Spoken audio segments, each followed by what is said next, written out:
Good morning. Let me see how we are with audio stuff. Turn you up a little so for the video you sound way louder. Okay. How are you? It's really early for you, right? But God damn, but you get those early mornings, you actually do that? God, that's that's ungodly time. Okay. All right, well, I just wake up at 3 p.m., you know, no biggie. Just Oh no, I'm on well, usually I am, but well, actually, yeah, I try to be up by like 1. That's my earlier, yeah. Um yeah. Well, I mean, I'm just basically on NA time at this point because that's where the viewers are, so the one that makes most sense at this point. All right, let's get this show on the road. We have best class Pathfinder coming in hot.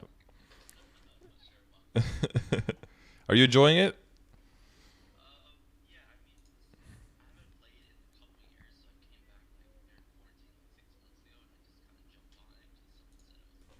Mm-hmm. You feel like they lied to you, or?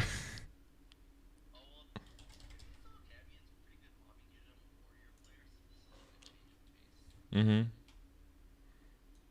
Yeah, warriors tend to be a little bit slow with the mobbing taking off, generally. Except for Adele, of course. But what rule do they follow? Not very many. Okay. What level are we at right now? 230 something? Okay, cool. And what's your what's your goal right now? Like, well, what are the things you enjoying the most right now, and what are you hoping to get to?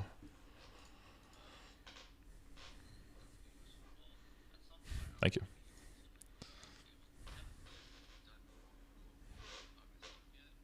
Yeah.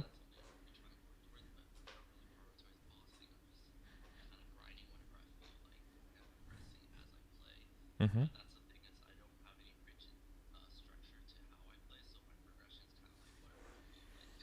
Mm-hmm.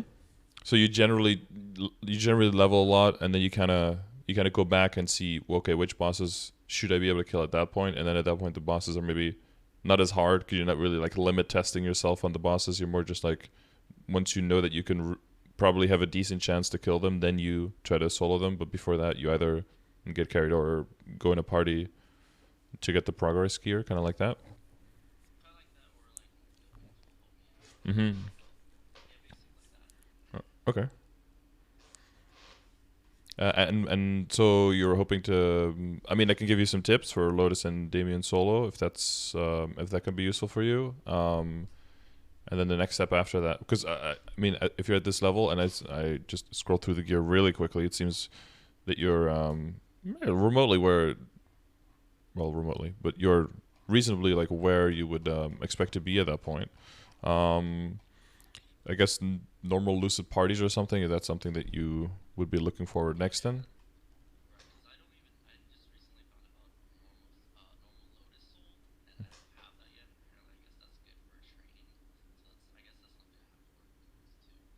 The normal lucid soul, yes, that's a good one. That's a stationary summon, so that basically helps you. You have some installation summons now. Well, that new skill, but it doesn't last super long, right? But with the right, stats around it, the lucid soul can actually get a pretty decent uptime, and then if you can get the kill speed to like two shotting or something, then there's basically a part of the map that can constantly be killed, because some maps have kind of weird layouts, and then it will not force you to have to do full rotations of the map, but you can just rotate a small area, and then the lucid soul takes care of the other bit. So that's how it can really beneficially impact your rates. Yeah, that is something useful. And then therefore, since if you're going to be doing normal lucid, the drop rate isn't like insanely good.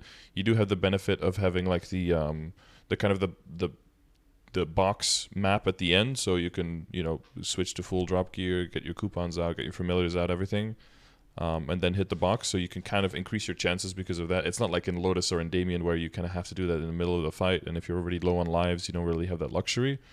So for Lucid, it's a little bit more reliable there, as long as you have drop rate gear, which I saw that you at least have some of that. So that's nice. That will increase your chance for those. And then hopefully you don't get quote unquote lucky with the 1% magnificent, because then then you're gonna have to go through the whole thing again. But yeah, there's definitely a lot of people running easy Lucid as practice just to get like a little bit of a feel for the boss. I don't know quite how strong Easy Lucid is, because I'm like kind of beyond that point. From what I heard, like some people with like a low 20k stat, like low to mid 20k stat, like solo Easy Lucid at this point. But it'll really depend on what kit you have. Of course, you have to have enough lines to get the golems cleared. Okay. And do you have, so in general you don't have any specific goals? You're kind of just like grinding it out, and if you get to 250, then you'll.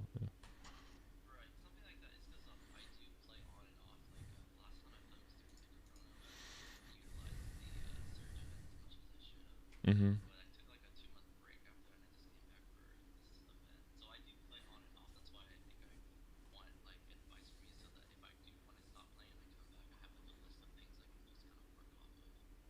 Yeah, okay, that makes sense. And also, maybe it's harder to find like specific parties to join and everything, because if you're constantly going to be joining, leaving parties, maybe that doesn't. Yeah, yeah.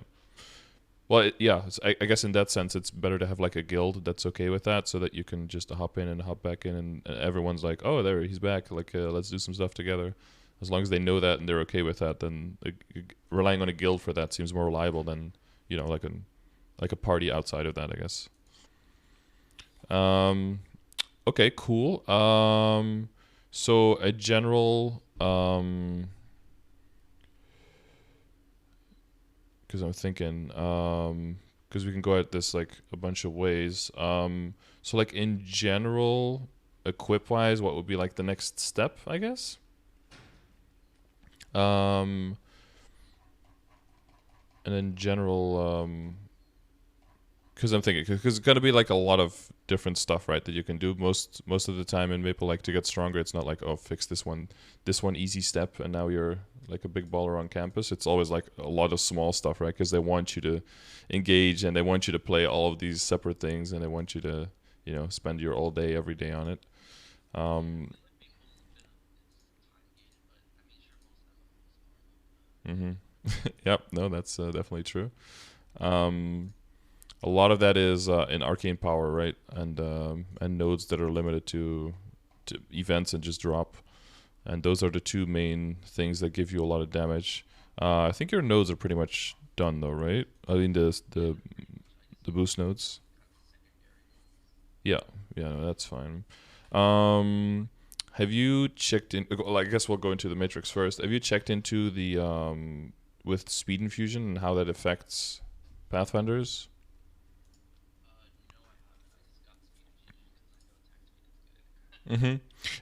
So from what the reports were initially, since Pathfinder gets, I think you get half of your damage from your macro or something, right? Well, probably even more if you're mobbing, but when you're bossing, it's 50%. Sorry, well, yeah, bossing 50, so mobbing is probably even more, right? You throw your tornado out, and that does a bunch of stuff, but that usually just one shots and moves on. Um, when you're, I think your attack speed 4 or higher, that's what it initially was, the amount of attacks that actually come out of your macro doesn't go up anymore, because there's just the animation just doesn't go faster than a certain amount. You just can't speed up past that. And if you were like 3, 2, 1, 0 attack speed, the amount of attacks over time, when people tested with a dummy and everything, it stayed like roughly the same. It barely went up. So much so that spot can actually just be freed up for something else that could be definitely more valuable. Um, so although in this case, since you have so many slots for mobbing, I'm not sure if there is much else. Maybe that green guided arrow, but I'm not sure if that one would just get KS'd by your macro. Maybe if it can like fly far enough and then kill off the map, kind of like what we talked about with the normal Lucid Soul. If the green arrow can fly off and do its own thing, that would be ideal, right? Because then you don't have to babysit it. Um, the other thing that I see, at least you haven't leveled yet, for bossing, which will be a huge increase for you, is Vicious Shot. So utilizing that one for bossing, for example, if you're doing Lucid, right, you could just replace Holy Symbol and then pop it back in at the end, replace one of your boost nodes with Holy Symbol because they won't be on cooldown, and then you can hit the box. But then in that situation, yeah. So as you're doing more of those bosses like Lotus and Damien, you're going to be more looking at do you want to equip your bind, and do you want to like get big burst damage in, right? Because when the boss is standing still, then you can unload full damage on him, and then especially with Damien, that's going to be a thing because he's just flying up in the air all the time. And as a Pathfinder, you don't have that much you can do to hit him. I think you can do the purple Astra, and you can shoot those big balls at him from a distance. But apart from that, there's not much you can do when he's up there. And basically what that kind of does, it like damage gates you because you have to do your damage in a shorter amount of time. And then binding and bursting comes into play way harder. So that's when you combine all of your big buffs, and that's when the Goddess Blessing and when Vicious Shot come in. Do you know how Vicious Shot works?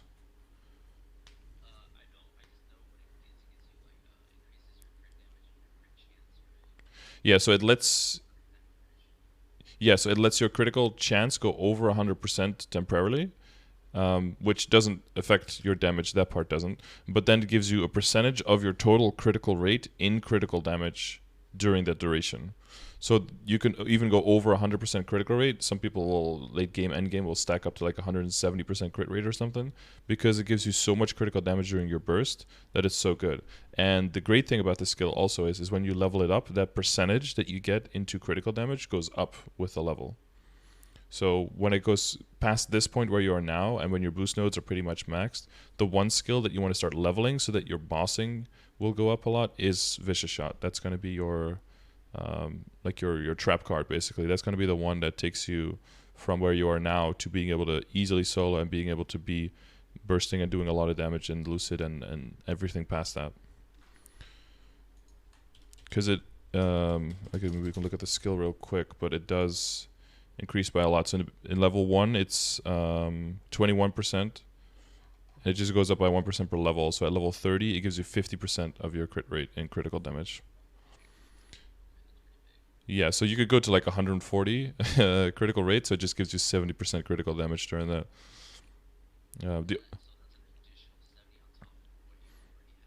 Yeah, for that 30 seconds, yeah. And then during those 30 seconds, your tornado is going to go crazy, your macro is going to go hard, and then hopefully you combine it with a bind with the boss standing still. Hopefully someone else combined it, not you. That also means that maybe a few of the boost nodes that you have maybe don't get put in during bossing just yet, because those are skills that represent a very small percentage of your DPS, right? And then instead, you want to put stuff in like the bind, like the Goddess Blessing, so that you can optimize that damage during that burst, and especially for something like Damien, where you're just waiting for him to stand still, basically. And for Lotus, you're more focused on dodging. But there are certain skills that you'll still utilize, but again, they're more utility, right? Like I think the triple impact shot or something is what it's called, I think. I think that gives you, yeah, that gives you like knockdown resistance, right? Like you can't get pushed in that skill, I think. If I remember. Exactly, yeah. It's kind of like brain dead. But with bossing, you actually have like more pieces in your kit that you can use. You'll use the torrent more for like up jump to get out of range for hits. You can use it in Lucid to stay like on top of the dragon to make sure you don't fall into the breath and everything if you can't get to the sides, but we can get to the boss mechanics later. So there's definitely good utility in your skills, but yeah, if you're just grinding and mobbing, it's really brain dead, right? Like my mom has a level 251 Pathfinder as well. You just hold down the macro and then eventually like you just roll into level 250 like what up fellow gamers, like I got here too, yeah. But for bossing, you do actually have access to some cool stuff. And yet, that big shell can be used offensively, defensively. That has its uses as well. Yes. So yeah, those things I would say for the matrix. And I mean, in this picture you have one matrix point, but obviously you know how that works because you have them distributed. So I forget those. Yes. 1, 2, 3. And that. Oh yeah, the fourth skill. Have you kind of figured out how that fourth skill works? Like which mode you want to use where?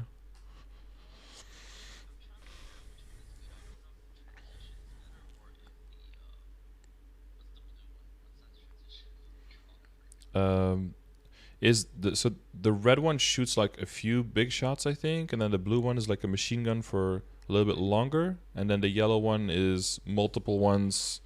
So the yellow ones is specifically for mobbing, right? I think the blue one is cool mainly on like stationary bosses. They just stand in it for the entire duration. But if you have like a shorter bind, you only have Urda Nova. If you're going to use anything, I'm pretty sure you need to use the red one to make sure that that few hits that you have, that it confirms those hits, and then for the rest of the duration, you don't really have to like worry about it. Yeah, and that would be like part of setting up your burst. So the one thing, I don't know if you've used Urda Nova before, it's a little bit of a wonky skill because it's a projectile bind. So as soon as you press it, you fire a ball towards it and then it gets bound. But for example, Damien has the tendency to, to disappear and to flash around a lot. So the best thing to use it is exactly when he appears, not like when he appears, pop a few skills and then use the skill, because it's possible that he like dashes out while you're using the skill, and then he technically gets bound, but he'll be invisible and he'll be like in the shadow realm with the bind, and then once he reappears, he's already unbound and he can do his shit again, and then you lose that opportunity to burst. So yeah, so for CRA, how did you do it? Were you like already that strong that it was not really a challenge? You can just walk in and kind of face stomp it?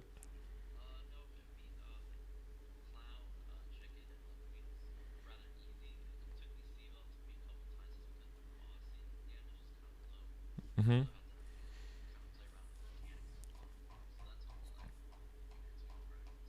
Okay, okay. Yeah, 150 a boss, not too bad. Okay. Um, all right. But does that all make sense for the Matrix? Like, okay, good. We could switch that. Everything's off 40, so you have the IED. Yeah, usually I just go by everything else first, and then equips is kind of like in my opinion, equips is like the least important thing. But and everything to look at with the equips totally depends on all the other stuff of what the equips are required to do. So I'll circle back to the equips as like the last thing, I guess. 'Cause one thing I will look at is that window, Maple Warrior and Sharp Eyes.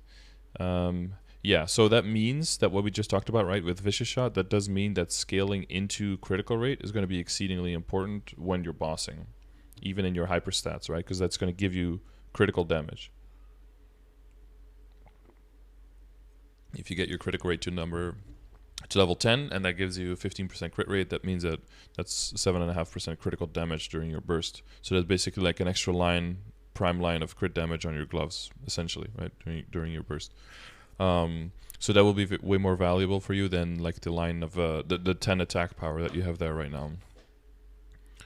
And then in general, do you have more in hyperstats, like in Dex, perhaps? 10, 10, 11, yeah. Okay. Oh yeah, no, yeah, I'm not going for like perfect optimization either, because I think perfect optimization is actually bad when you're still leveling and still growing, because just because it's perfect in the current level that you are in your current situation, if you change two equips, maybe the perfect situation is different and you have to redo it, right? So I do it more like to be a bit more future proof is usually more what I look at. Yes, but in general, in general, you just go between crit rate, crit damage, ignore defense, damage, and boss damage. Like those 5 are just the ones that get leveled until they're just all level 10, and then you start looking at what gives you the biggest gains to go past 10, and until you can go past 10, you fill up with attack power if you have any leftover, and then if you have any leftover past that, then you put some in Dex, I guess. That's the general advice. You have so many points right now that you can probably, what's 65? I think you can get close to everything 10. Maybe one stays at 9 or something, and that's about it. Okay. Yes, so you see, ignore defense. Have you ever calculated your functional IED?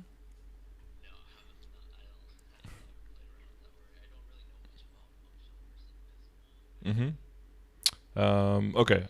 So basically, whenever you hit anything with your character in this situation, um, regardless of what it is, you're gonna apply 91% IED basically, which means that 91% of the defense. Oh, be right back. Someone's at the door.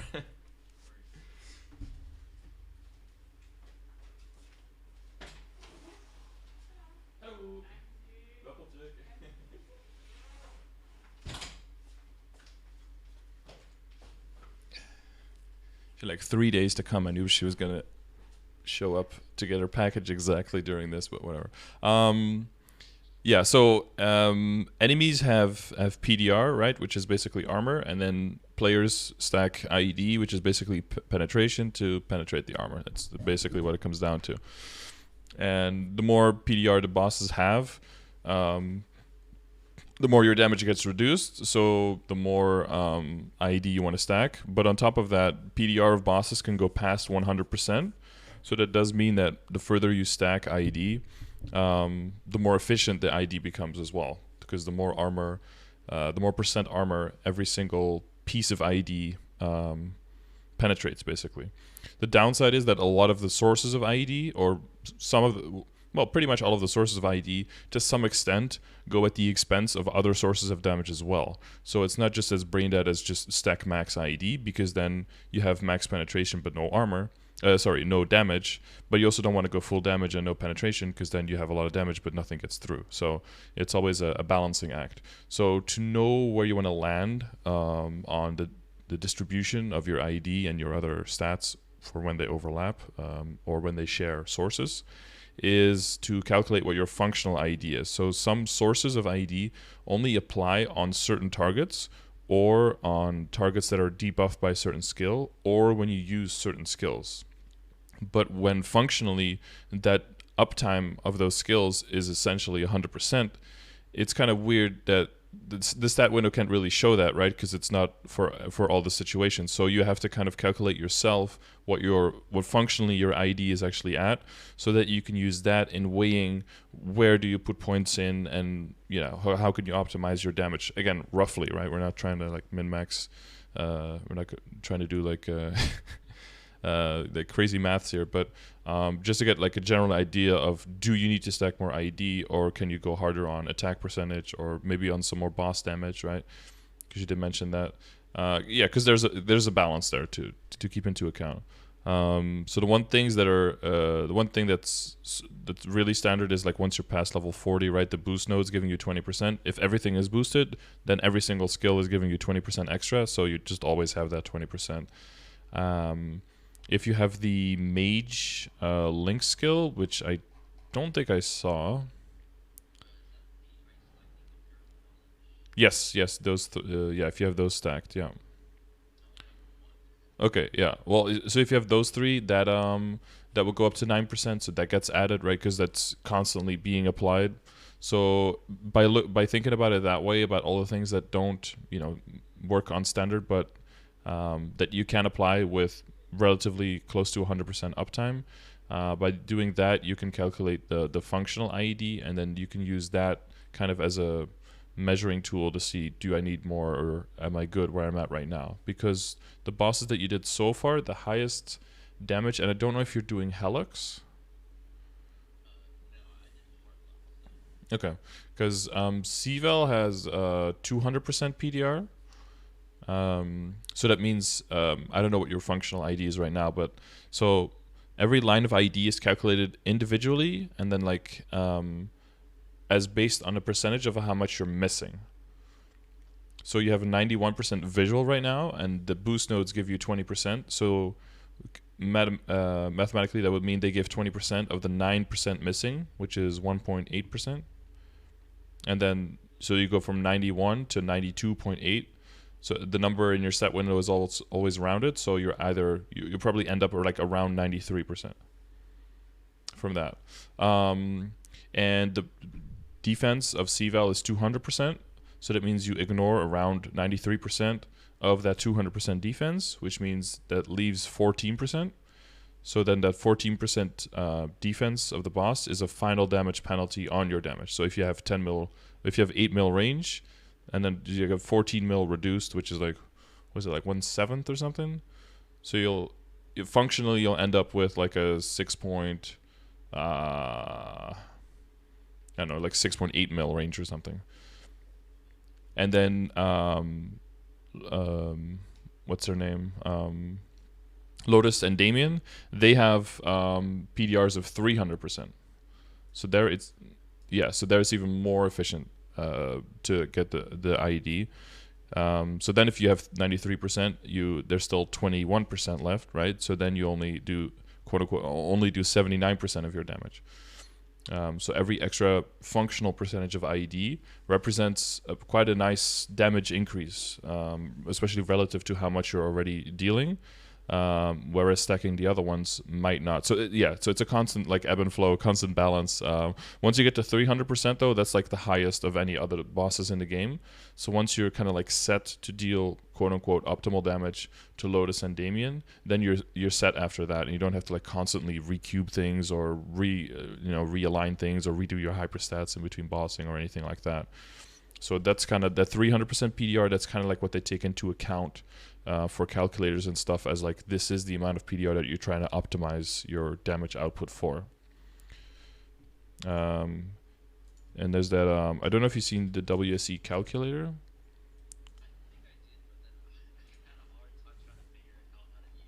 Uh-huh. Mm-hmm.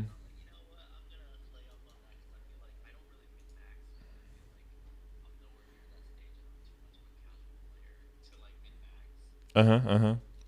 Could you? No, no, no.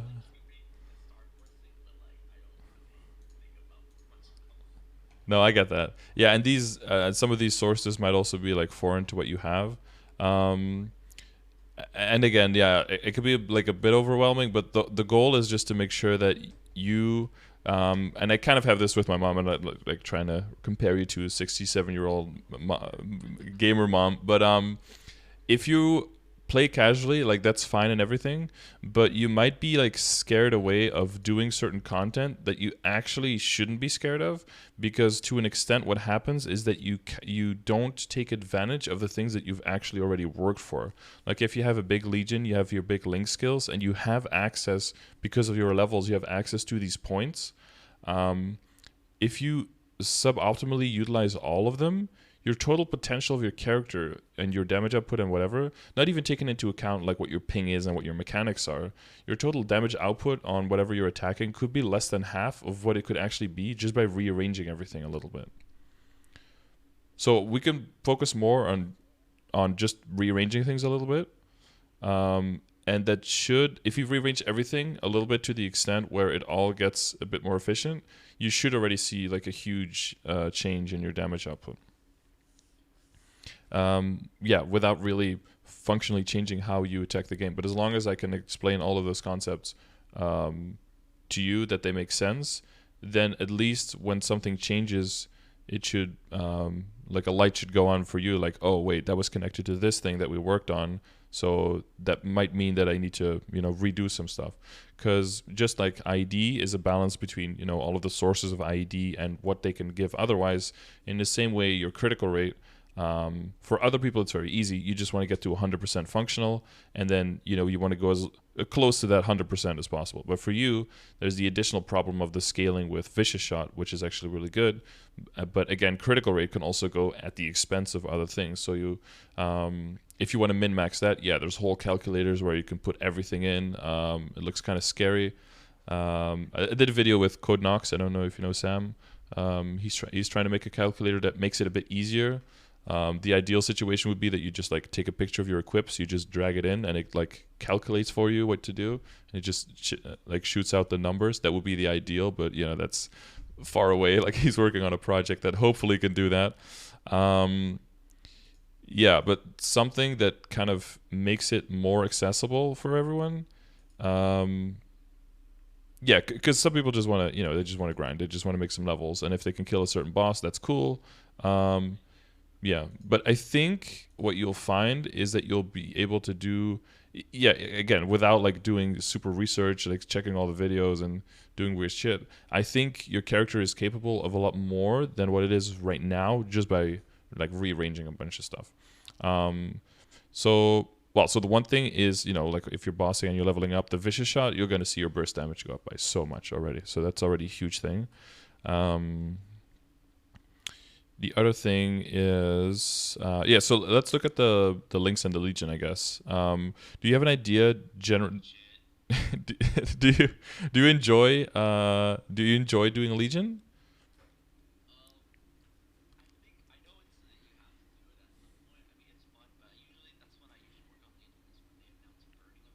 Mm-hmm.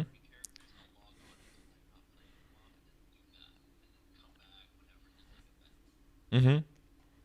Yeah, that's definitely when it's most opportune, and I would definitely look into some classes that you really don't like playing at all, and then just burn those so you don't have to, sit through that suffering more than is absolutely necessary. Um, yeah, that's why I made like a tier list of Terra Burn, because it takes into account like how valuable a character is to your account, but definitely also takes into account general feedback from the community, like, oh, I hated training this class, I hated this one was super annoying, and then I usually put those higher on the list as well, as most people will not enjoy playing. And I get that feedback a lot. People are like, oh wow, I burned a mech because I heard it was bad, but holy shit, even with burn it's like terrible. I'm so glad I burned it, because otherwise yeah, so that's good feedback for me to get, because that's like, for me, mech wasn't that bad, but I just need to, yeah, if like 200 people tell me that it was horrible experience for them, then I mean my personal experience doesn't really come into play there. It's more about, yeah, what the masses say at that point. So yeah, so that's kind of why I go about those. But yeah, definitely take advantage of those burns, mega burns, terra burns, for those. But the other thing is, yeah, that's kind of more a problem, I guess, if you're more like coming in and phasing in and out of playing. But in general, Legion is a very good thing to just over time always do a little bit on, and just do a little bit of Legion every day. Because a little bit a day goes a long way. Because yeah, again, you're my mom again, but like I instilled this with my mom as well too, because she didn't really like leveling the other characters, and in the beginning it's super normal because you don't have a lot of Legion and Links yet, so they're kind of weak, all of them, and you have to like start from zero. We don't have trade. You can't just throw a bunch of gear on there. The only thing you can do is you can throw money, but you have to get your equips yourself. Like, it's not fun because you're stepping back in comfort, right? You're used to a certain level of training, and you have to completely step back and start from scratch again. But the good thing about leveling your Legion and your Links, and especially now that you can switch your Links twice a day, is that you have more. You get more and more to build on, and every new character you make is always a bit stronger than the last one, because you can rely on that Legion and Link to make your character stronger. That's also why it would probably be a good idea to make two setups for your Legion, because we have two programmable setups now. I don't know if you have just this one or if you have a second one as well.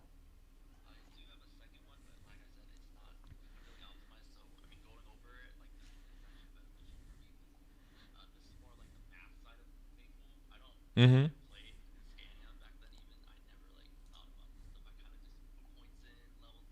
Uh-huh.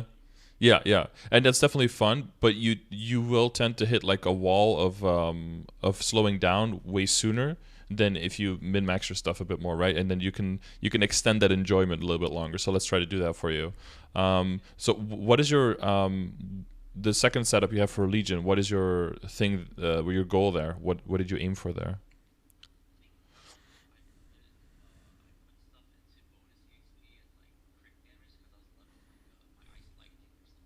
Mm-hmm.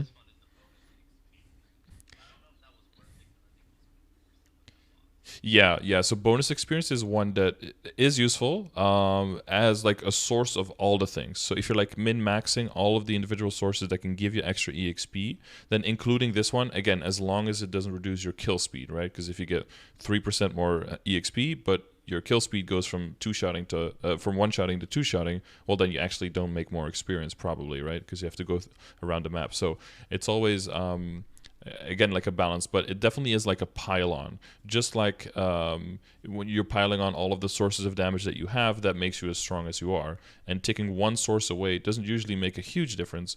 But if you're trying to get the most that you can, you'll need, to optimize all of them. And then the experience works in the same way. There's a lot of sources of experience.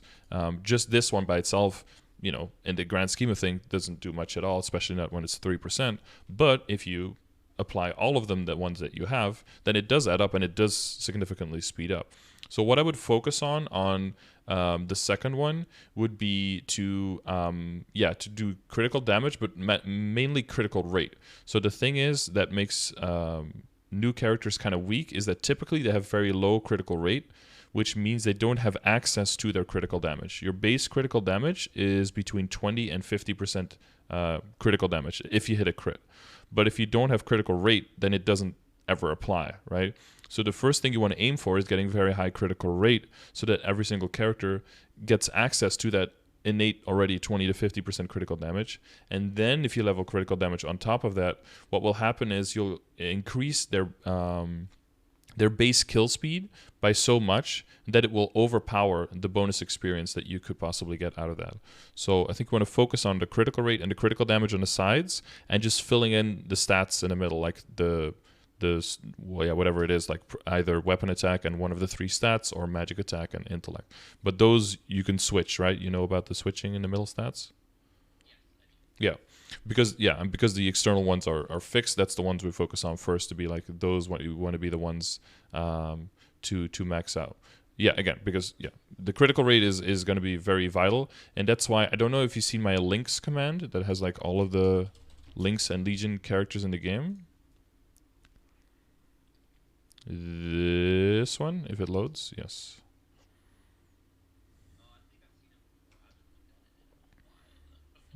Yeah, I will be adding 0 soon because we'll be getting that, and 0 when put in the Legion also gives you extra experience, so that's a nice one. And as a link skill, gives you a little bit extra IED as well. So that is going to be a pretty nice character to add. I have to see where that one falls exactly. So that's why I have this general order, basically going from the top left, like sliding into the bottom right. Because in the beginning, you get the experience ones, because it's nice, right? You get to level a little bit faster on your main. But mainly, all of your other characters that are going to be weaker, they need all that help. And then you see critical rate, it pretty quickly comes in as well. And all of these sources together, if you're not going to min-max all of them immediately, but if you have access at least to some base level to all of these sources, and you can pile all of these onto a new character that you play, you're going to be immediately on all of these characters be getting like around 80% critical rate, and you're going to be killing so much faster that the whole leveling speed is just going to speed up by a tremendous amount, way more than putting some of those points in experience. Or giving it or like dumping a lot of money onto it for Star Force and like upgrading those early level 60 equips or something, getting those base numbers. And this is basically how you fund your account in Reboot, right? Because in non-Reboot, they do get a bunch of equips that are tradable, they throw them onto their character, and then the character gets strong. We have to fund in a different way because we don't have trade. So you fund your account by working on your Legion. And you've definitely already done some groundwork and laid some foundation. That's really good. Yeah, from a while ago. Yeah. So we can look at which characters right now, leveling them would be hugely beneficial to your account, but also be beneficial to your main, so you can like kind of hit 2 birds in 1 stone, right? That would be the ideal. Then that way you can get higher efficiency from your time spent. So what did you terror burn with this event? Was it the Dark Knight or no, that was the old one probably.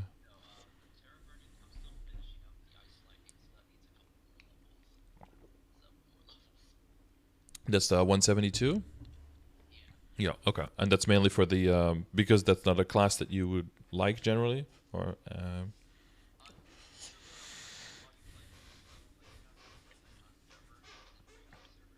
mm-hmm. Oh, I see. Yeah. Yeah, I do it for an achievement, but yeah, I had nothing else to burn and I had 2 ice lightnings already. Oh yeah, something crazy. Yeah, no. Yeah, I have nothing else to burn. Like I already have every class at 200 at fifth job, so there was no value in that necessarily. But there is an achievement for getting 10 of the same class at 200. So I'm doing that with Ice Lightning. So I'm at 6 now, and I have 2 that are like in their 180s that I'll probably level up slowly with some, some AFK experience events or something like that. That's always nice to get those last few levels without having to use totems. Let's see. Wait, you have 2 Kaisers? You like it so much? Mm-hmm. Okay. Scuffed Kaiser. Um, yeah. So, do you know about the stacking of the link skills?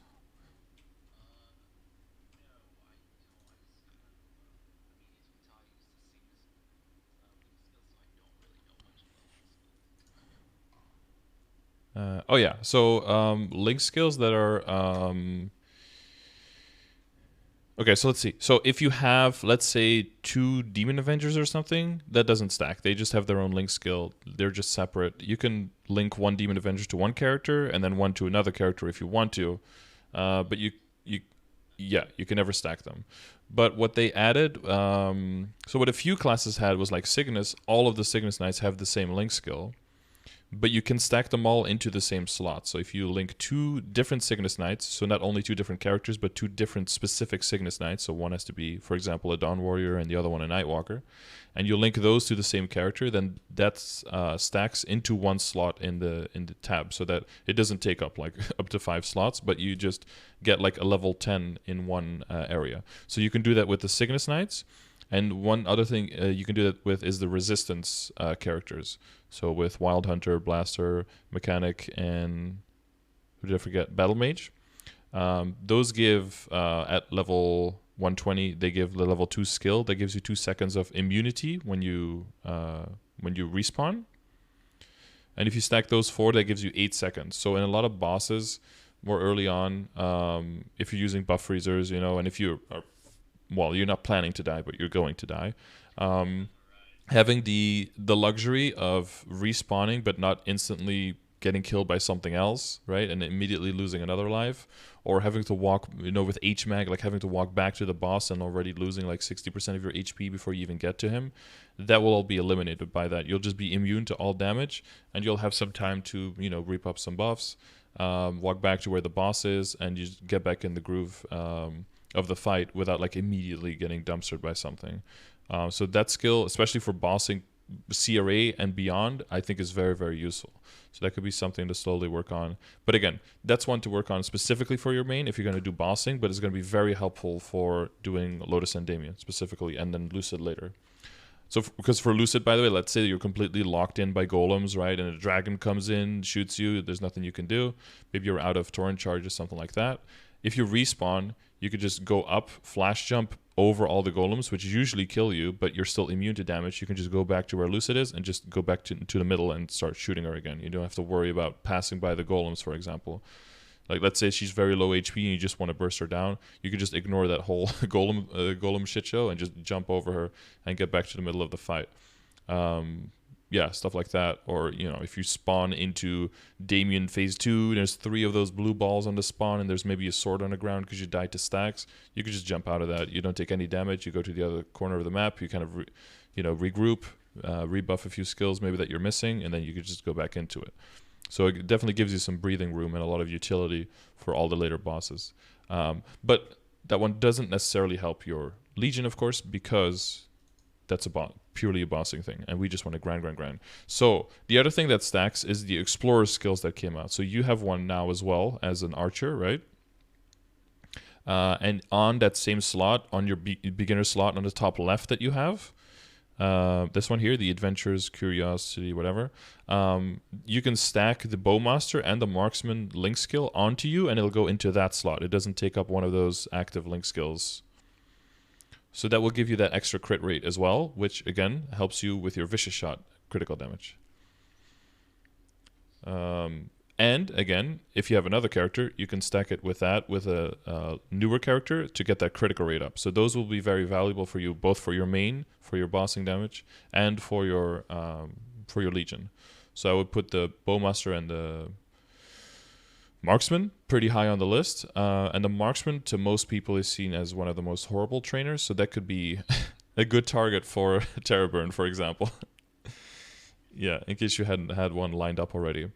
Do you and another one that's maybe a little bit more geared towards your bossing on your main, not so much towards the Legion.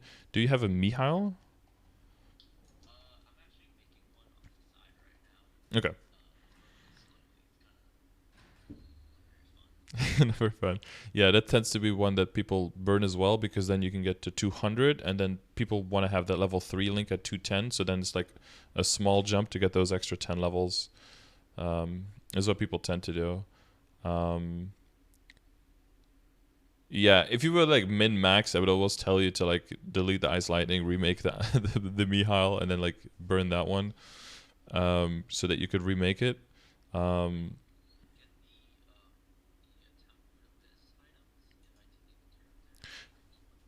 The last few times we had Terrorburn, you did. Has anyone in chat done that? Has anyone in chat deleted and remade their Terrorburn? Did you get the equips again? I have to like ask every time because it's not consistent. Because I think it is, but okay, yeah, 2 people have already said you get the equips again. Yeah. Because I think, yeah, between how good the marksman is for your account, because the marksman itself also has a Legion buff of critical rate when you put it into the Legion board. So it like double dips into critical rate there. So the combination of that and being like shitty to level. What some people do though is they train like 2 bowmasters, and then they hang on, never been fucking up this whole time. Oh god, I've been fucking up the audio for this whole thing. Okay, well, we're on stream now. Hey, so you're a Pathfinder? No, we're not gonna go through the whole thing. We're not gonna go through the whole thing.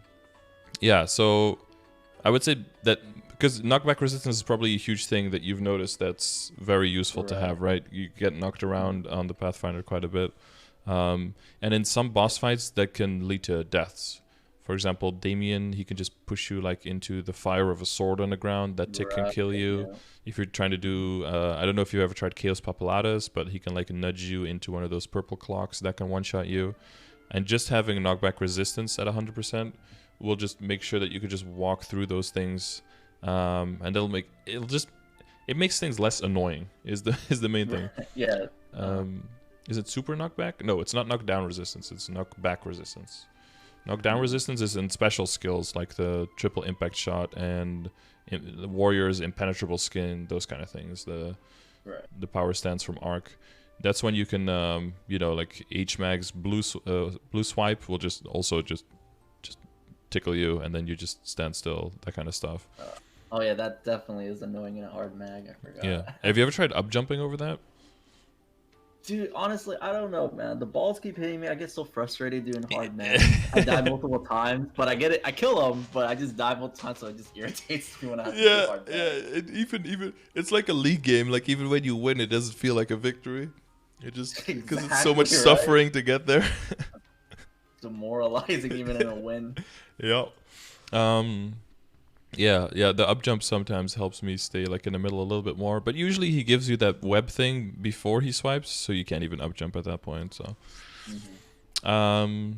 yeah. So what would we want for? So if you were training characters and you put 12, you were able to put 12 links on there. What would be the ideal setup? Let's see. So you would put your 3 experience links on there, right? Right. You have those 3, right? The Mercedes, Aaron, Evan. Yeah, I do have all 3. And then I guess you just want to blast crit rate on there, so we put Phantom. I have 1. And then the other 3 archers would all be in 1 slot, so then we'd be at a total of 5. And then Beast Hammer would be 6. Do you have one of those? Yes. I think I saw one. Yeah. Okay. So that would be 6. So then we'd have 6 slots left. I think then we would go into critical damage. Those are really good. Do you have Hayato, Shade, Jet? Do you have those three? I have Hayato, it's only 120, and the Shade that's only 56, and I don't have a Jet, so I guess I don't have a Jet and a Shade right now. Okay. The Jet has gotten reworked quite a bit probably since you last maybe attempted to think about it. Jet was always pretty much getting memed on for just being really bad. They have a little bit better bossing now, but they mainly have a lot better mobbing now, and they're actually, from what I heard from a lot of people, one of the faster and easier characters to train up. Because they get like good base range and pretty good damage on their skills. Their scaling towards the late game is just a problem. So just getting that early in and getting those early levels, that's actually really good. Mm-hmm. So for something like the Hayato, if you already have it at 120, what I would just do is like log in, do Zakum, and log out. Just that. Nothing more, nothing less. And that'll be a huge burst. That'll be more like experience over time that you can get training any character, basically. But if with every character you just log in and do Zakum, it's basically like you're grinding on Zakum on all your characters, right? But you're just switching characters in between. And that way, with those small bursts of experience, you can get better experience rates than you ever could get by training. And once you develop your Legion board like that, and you get at least to like 4K or beyond, and then you start throwing all of the link skills you have onto a character because you're doing actual training sessions. Maybe you do like 1 to 100, maybe then 100 to 120, or at 100 you just do log in, Zakum, log out, that kind of stuff. Just doing that a little bit every day, before you know it, you're going to have a 6K Legion. Because all it requires is all the characters at 140. And 140 isn't that huge of a deal anymore. And especially the more characters you have with Terrorburn and Megaburn that get to 151, that get to 200, that every one of those characters takes like an extra character off the list that even needs to get to 140. Maybe you can even just like limp in a few level 60 characters that just count for the numbers, but they're not even going to... they're not even going to be on the board, so it doesn't matter anyway, right? As long as those characters aren't characters with relevant link skills or with relevant Legion boards buffs, then, you know, it doesn't really matter that much. Now, the downside to that is that they have severely decreased the amount of characters that don't have either relevant links or relevant Legion. So that's a bit...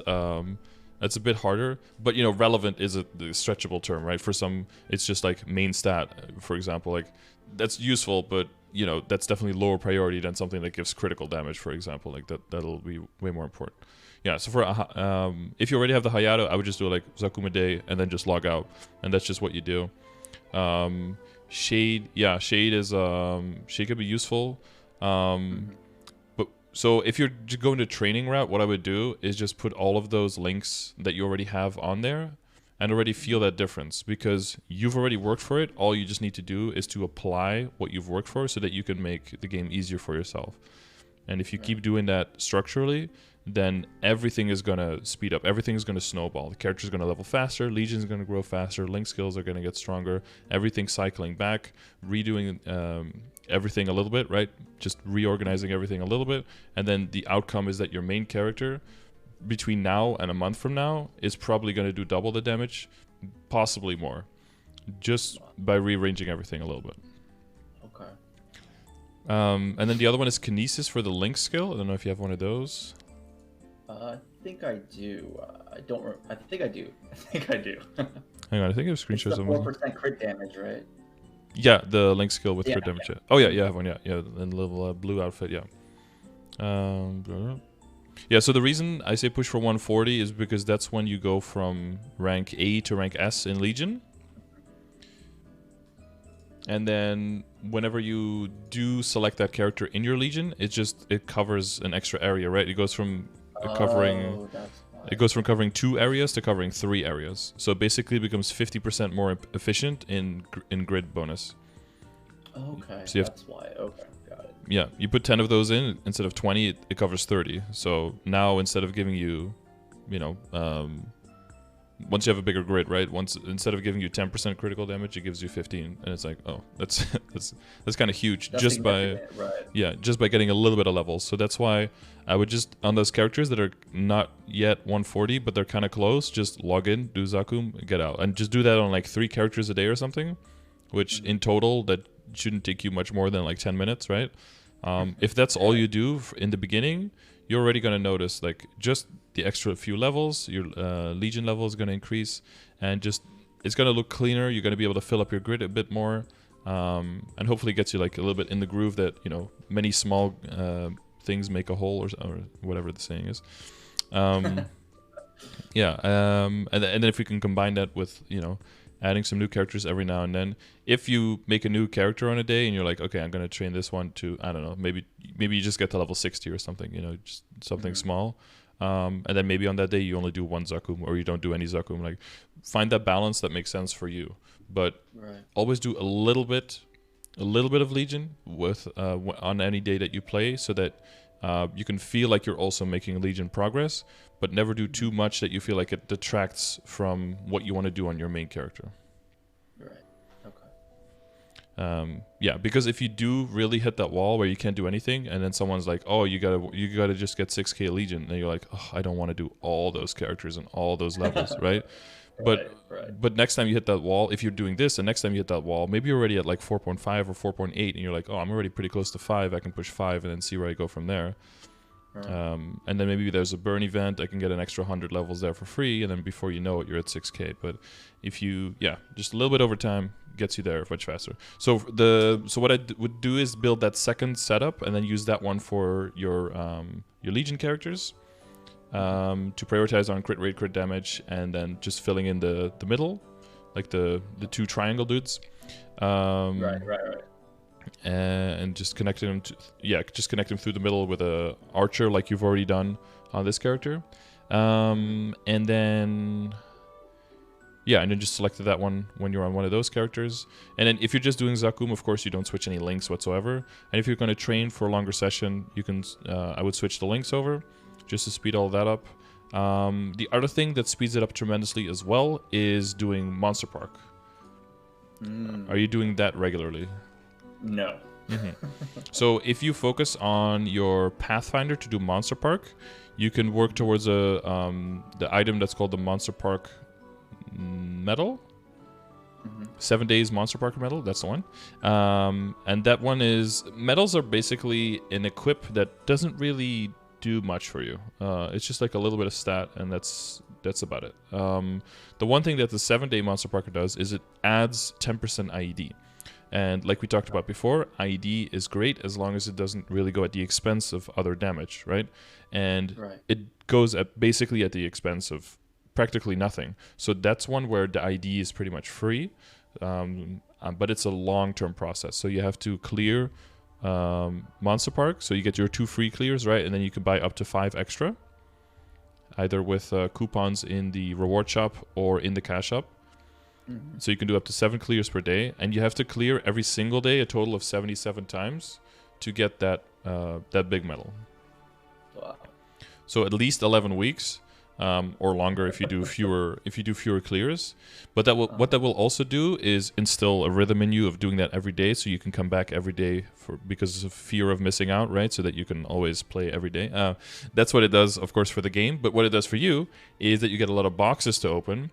In those boxes, you have coins, and then with those, you can buy the fabled Monster Park potions. So that means the gold potions for extra experience, the green potions for extra attack speed, and then either the red or the blue with extra weapon or magic attack. And having a good coverage of those, and always applying those to the characters that you're training on, always having the link skills on there, resetting the Legion for those characters, right? Going to your second preset, maybe having some experience coupons either from an event that's going on or from the Legion shop. The combination of all of those things will make every single next character level up faster than the previous one, and eventually that whole Legion and links, everything's going to start snowballing, and you're really going to start feeling the addition of value to your main character. Because what's going to happen is that grid is going to get a lot bigger. The individual characters you're going to put in are going to cover more surface area, and then you're going to be starting to feel the benefit from that ignore enemy defense. Because that's the thing I want to talk about. If I'm going too fast or saying too much, stop me, okay? No, you're good. Okay. Because the way your Legion configuration is right now, in general, I wouldn't advise to put in Legion IED when you only have like 2 strips like this, because of how I explained before, right? Like every single source of IED is calculated individually and based on how much you still need.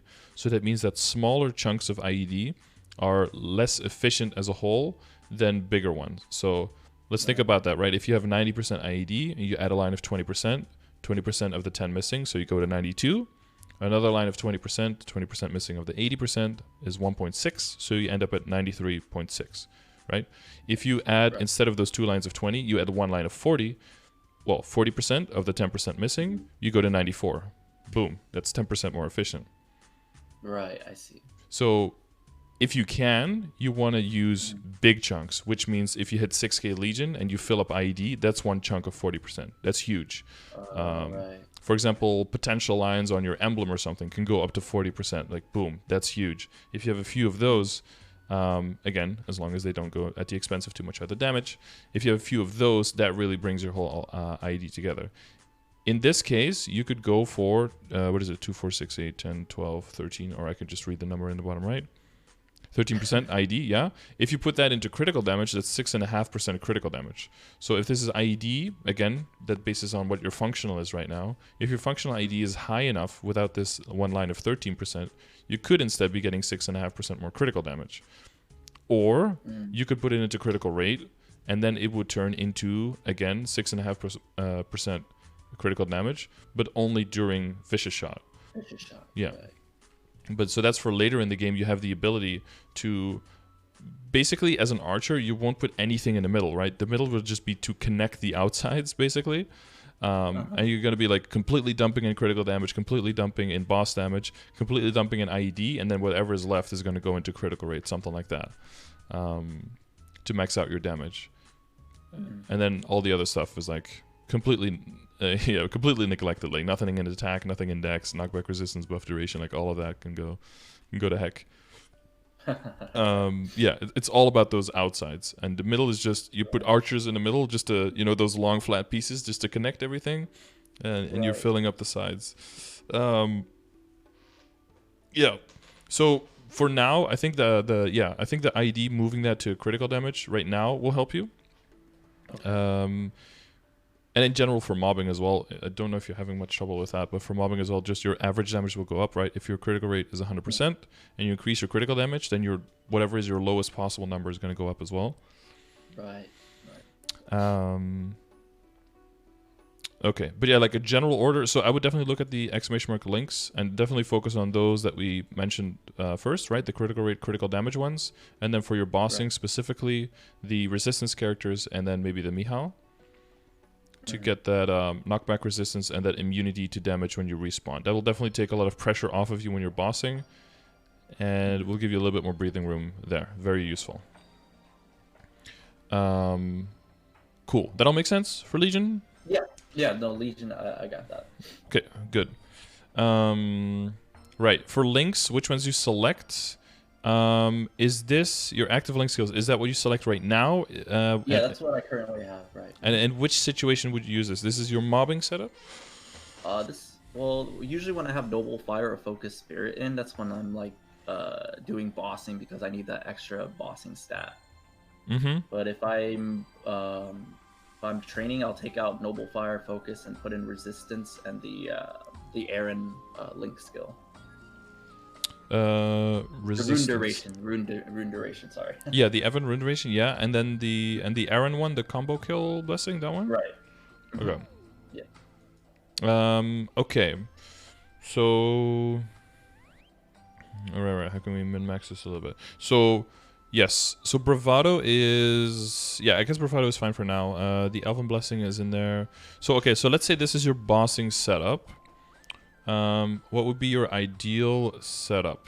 Do you move around a lot in bosses generally?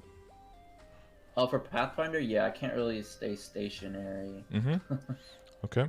Because some of the skills, some of the link skills, and this will go like on the list, but a little bit lower than all the things we have now, right, for Legion. Some of the skills that are some of them here are kind of like placeholders, and they eventually get replaced by better ones. So, for example, the Cygnus Blessing eventually typically gets replaced by, so if you're moving a lot, by the Ilium link skill. And the Keen Edge typically gets replaced by the Kadena link skill. So Kadena is if you're higher level than what you're attacking. So if it's a boss that's a lower level than you, or if you have the boss debuffed. So for you, that's like the relic stuff, and then later it will also be the mage link skill. Then you do, in both cases, you do extra damage. So in total for up to 12%, which is basically the same as a well, what is it the same as? I guess Noble Fire fully stacked is also 12, but Noble Fire only stacks fully if you're in a party of 4 or more, right? Yeah. So in general, so they'll be like the replacements. Iron Will for HP is typically only used for Demon Avengers, because once you go further into the game, everything requires arcane power, and then your incoming damage and everything is just based on, for bossing, it's based on percentage HP. So if you have more HP, the hits just also do more damage, so it doesn't really increase your survivability.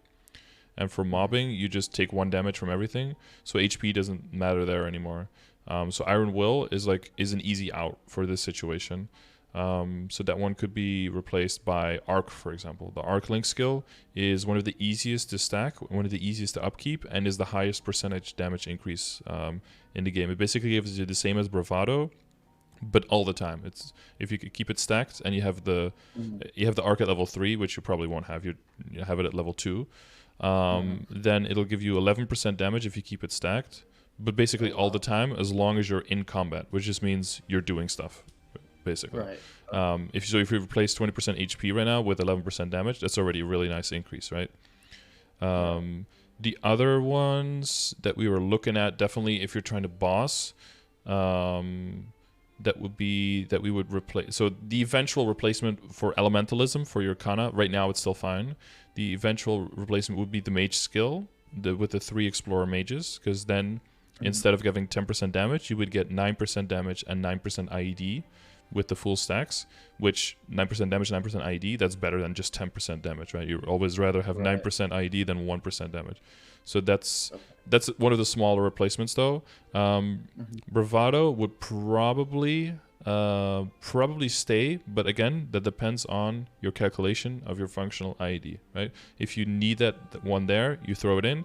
If you don't need it, it'll probably get replaced, I'm thinking maybe with the Thief Explorer skill, possibly. And the Elven Blessing will most likely get replaced by Demon Slayer. So that one, even at level 2, is 15% boss damage. And I don't know if you know about like regular damage and boss damage, like how that works. No. So basically, when you're bossing, your damage bonus, like the damage percentage, and your boss damage percentage just get thrown into the same pile. So if you don't need extra damage to kill monsters around your level, whenever you see damage or boss damage, that's just the same number. You can just compare those two together. Yeah, so that's why when you're well, we'll get into that in a bit. But if you're like flaming a weapon, in general, you always want to go over. You want to go for boss damage over damage, because the same tier of the same flame, for one, gives you 2% per level, and the other one is 1% per level. Like a tier 5 for damage is 5% damage, but a tier 5 for boss damage is 10% boss damage. So you'd way rather have that, because when you're scaling it to late game, you're basically just doubling up, and you're not losing anything. Well, the loss there, according to the game, is, well, it doesn't apply to normal monsters, but who gives a fuck? Like, you have your link skills, you have your arcane power, you have your boost nodes. Like, that's so much final damage. You don't need that damage when you're mobbing, but when you're bossing, you want to min max. So you always want to double up there if you can, right? Noble Fire would be for parties, and if you're soloing, you might be using. I'm doing this all in my brain. I think at that point you might be using the Angelic Buster link skill. Oh, terms and condition? Yeah, terms and condition, which is basically like also like a temporary burst skill. It gives you like, I think 60%, well, I don't know the exact percentage, but it gives you like a bunch of percentage damage again, but for a very short duration. So you'd use that during your burst. It has a pretty short cooldown, and it also gets affected by buff duration, for example. So it can last a little bit longer if you have buff duration going on. And Focus Spirit you would keep because boss damage and critical rate, of course. So you double dip there again because of Vicious Shot. And I think that's your ideal set. Oh, so what we did forget here is knockback resistance and your resistance link of not dying, right? So those would go in place of the skills that would percentually give you the least, which would probably be either bravado or the thief link, whichever one you pick in that slot is probably going to be that one. Or which one did you put in that? Oh yeah, I don't remember to link your other archers into this one as well, of course. Don't forget that part. What did we select instead of keen edge? Hang on, let me dig back into my brain. Oh, the Ilium or the Cadena. Probably in the one that you get the least uptime there. So probably instead of the Ilium, just so you don't feel forced to move. And that if you're just standing still, because usually during your burst, you're standing still the most, right? Because the boss is bound. Right. Yeah. So then you might actually lose your stacks, but that's the moment that you want to optimize your damage. So the Ilium is probably more likely to go against your general bursting damage. So that's probably when you would put the... so you get lower efficiency there, so that's the one you probably replace with the resistance link or the knockback resistance link, one of the two. So that's kind of like the full setup there. That would be the ideal for bossing.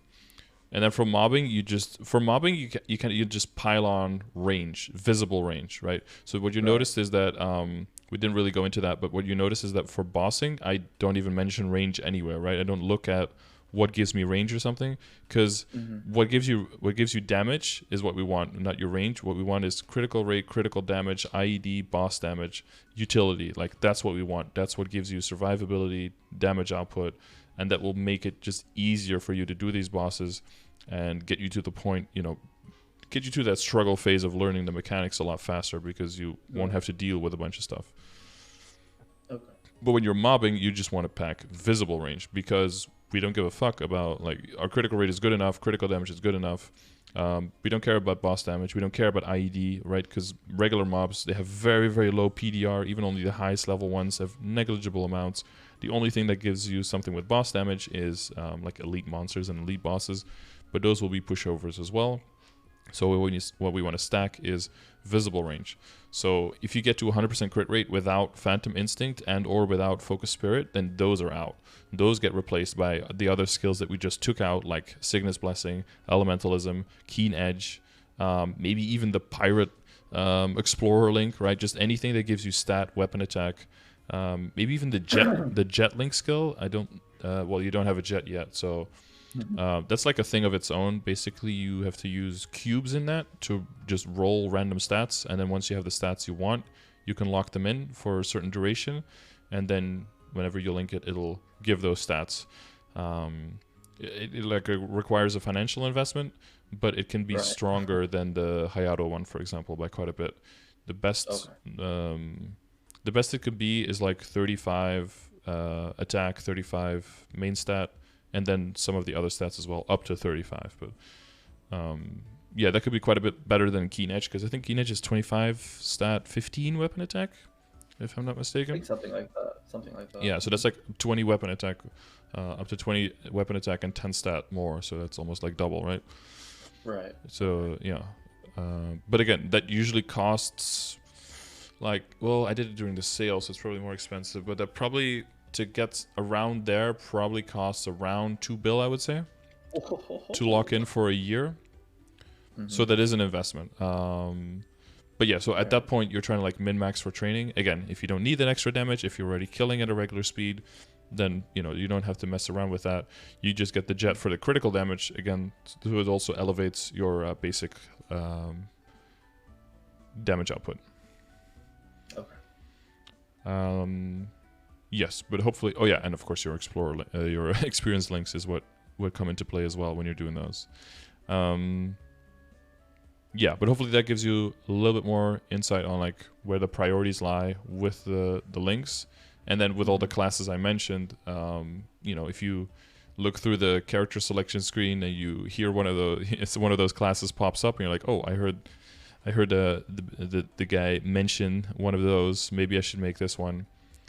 And then if you absolutely hate it, you put it on a blacklist, then you wait for a Mega Burn event instead, and then just make it then. Don't torture yourself with a class that you just absolutely hate. just, you know, if it's a little bit lower in the priority list, that's fine as well. As long as you've like tried it and then assigned it, then you're good.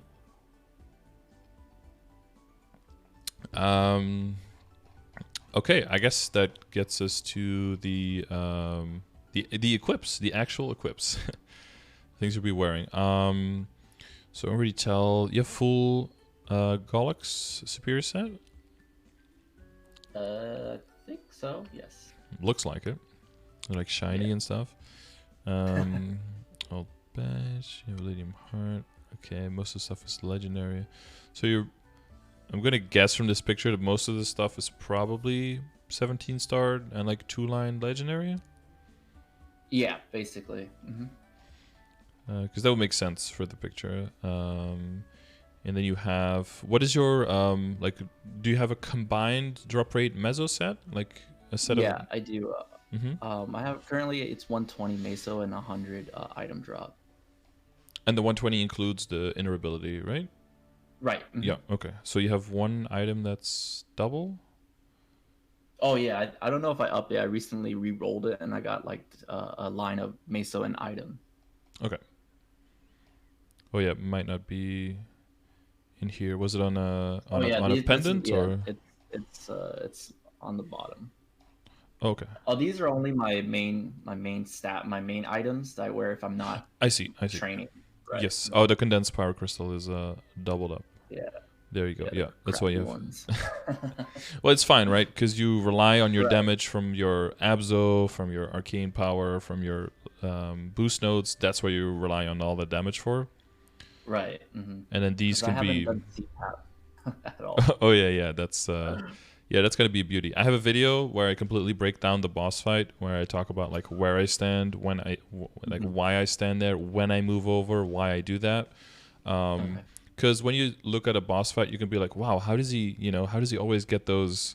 Like, for example, if you have never done CPAP, there's like huge lasers that show up, and if they touch, there's like giant explosion, and you just die over and over and over. Like, even some iframes, it's not enough, because it's like 3-4 instances of one shot in a row. And I think you could easily look at one of my runs and be like, oh, why does that guy never get hit by that? He just always manages to just get there in time and actually dodge it. It's like, well, I do a bunch of stuff to make sure that I can block it, right? But if I don't really talk through that, it can just look like I'm getting lucky. Whereas instead, there's like experience at play that allows me to go there last minute, create distance with the boss, for example, kind of gauging and knowing what is the reach, like what is the range that the boss can target you, and how can you make it so that he's just like moving towards you rather than already attacking you, and that when he starts attacking you, the other danger is gone, so you don't have to deal with two perils at the same time, but you deal with them one after the other. So that's what that whole video is about. And I've gotten a lot of good feedback on that as well. That people who were like really struggling with that boss after watching the video, trying 2-3 more times, actually reliably being able to kill him. So that's good to know. That's why I'm plugging it, because it works. And of course, because I want YouTube views, because gotta of course, gotta get that ad revenue. So that's under !CPAP if you wanna look at that later. So I see you have good backups for CRA. CVAL is a little bit lower, probably because that's not as fun for you to do. You got right? That right. Yeah. I think I have a decent image of what's going on. Yeah. So hopefully with all of this, like your mom. yeah. I don't know if she does all of them. She might do 3-door if she's feeling frisky, but I don't know if she'll do CVAL.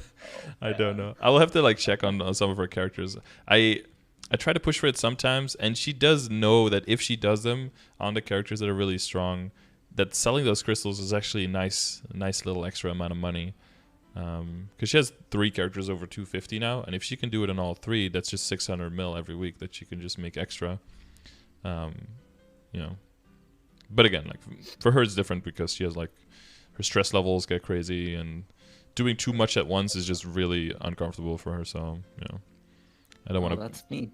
Yeah, I don't want to push too much, but if you get stronger enough, it'll really be just a matter of just walking into CVAL, just popping your bind, popping all your bursts, and just splurging all over him, and he'll just be instantly dead, and it won't even be a challenge at all anymore, even in your drop rate gear, Who needs mechanics when you have damage? Yeah, damage is the best mechanic in the game, and I always say it. Yeah. I agree.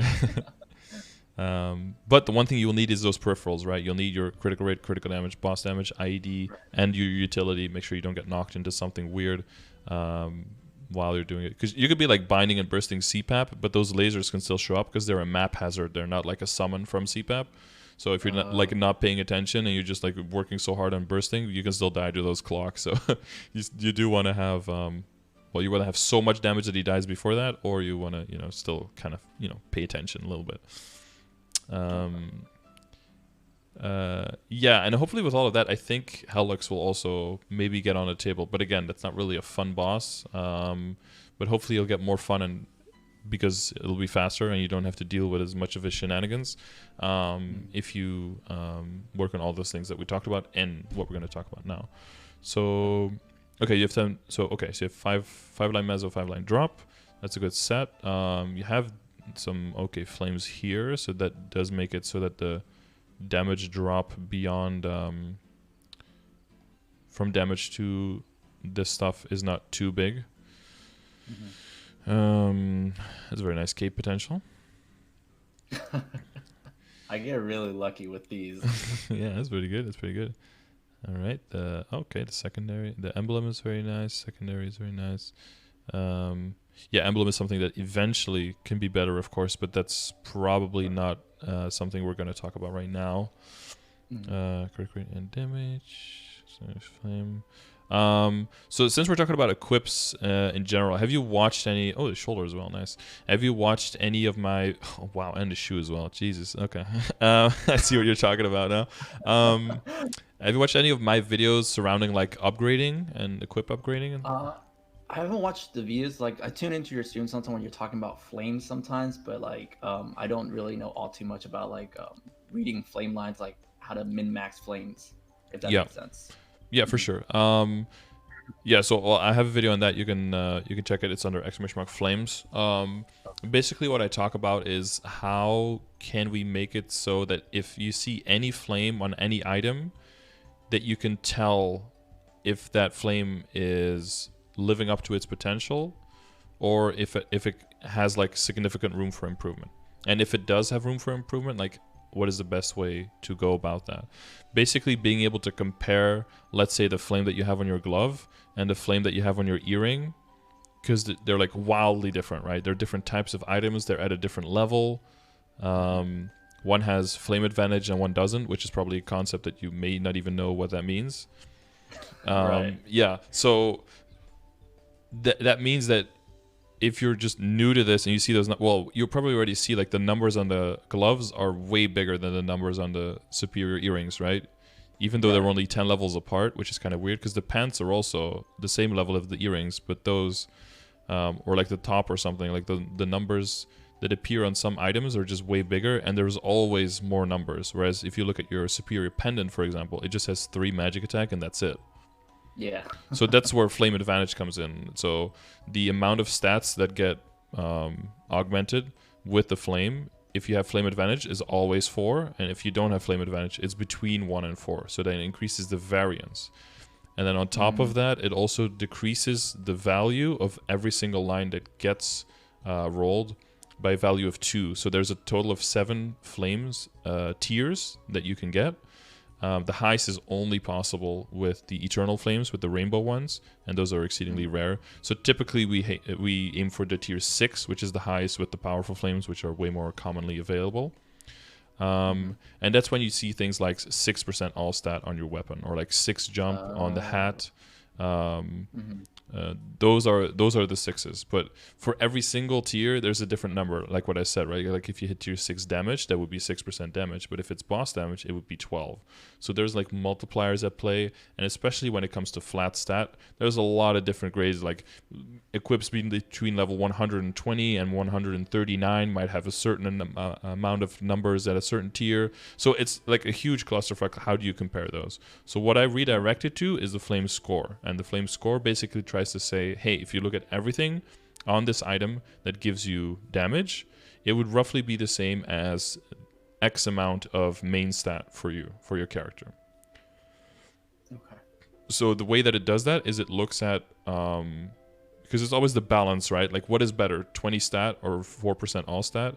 How can you know what's better? It depends on how much stat you already have and how much percentage stat you already have. Like those decide that. But in a different stage of the game, you'll typically have a different level of being upgraded. You'll have a certain amount of Star Force. You'll have a certain amount of potential already on your weapons, right, and your items, right, in total. So there'll be a certain value, comparative value between your stat, your main stat, your percentage stat, your attack, your percentage attack. There'll be a certain value roughly between those. There's of course like there's some exceptions and it's not set in stone. But like I said, we're not trying to super hardcore min-max everything, but we're trying to like roughly approximate it.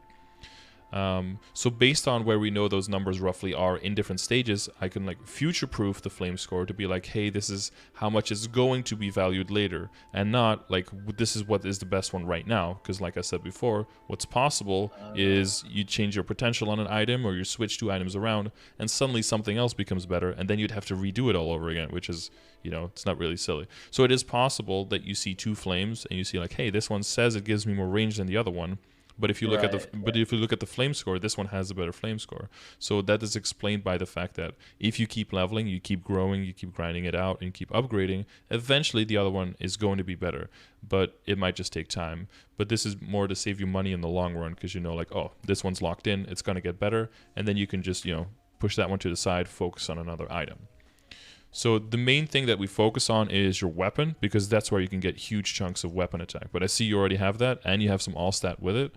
So if you check out the video and you at the end of the video, if you think you got it, and you just put your weapon in to like double check. I do like examples at the end as well, so you can like follow along with your own item. Okay. And there's like a calculator and everything, so you can put the numbers in and then see what comes out. And if my thought is correct, it should say that your weapon is like right where you want it. Not like end game ready and everything, but definitely like a late game ready for your current situation where you're at. And then if you have any items that you're like wondering about, like, is this one good enough? You can do it for that item, and then you'll pretty quickly hopefully see that it is well, whether it is already where you want it or whether it isn't. And then basically you'll be able to see which item is already pretty close and which item is super far away from living up to its potential. So one thing I can already see is, like, in this stage, I think the flame scores you're aiming for is probably like around, for Abzo stuff, it's probably like around like 90, like 90-ish, right? So the cape would be at like 76. The glove would be around 42, 43, 44, around there. So that's already quite a big difference, right? That's like 20 stat, 25 stat, and the shoe is like around 34. So if you would get the shoe to like the same kind of quality flame as the cape, that's already about 40 dex that you can gain there. So if you add all of those small things up, well, small things, this is already like a decent chunk, right? But if you get the cape up to like 80, 85, the glove and the shoe, which again, like after the weapon, you want to go for the highest level items that have flame advantage, and that'll all be explained. And Abzo, for example, is flame advantage. You can see they always have 4 lines of stat that are being, and the numbers are really big, right? If you look at your cape, you look at those numbers, you compare it to the numbers on your superior earring, like those are a joke, right? It's like 12, 12, 12. The other guy's like logging 70 and 66 around. That's where the money is, right?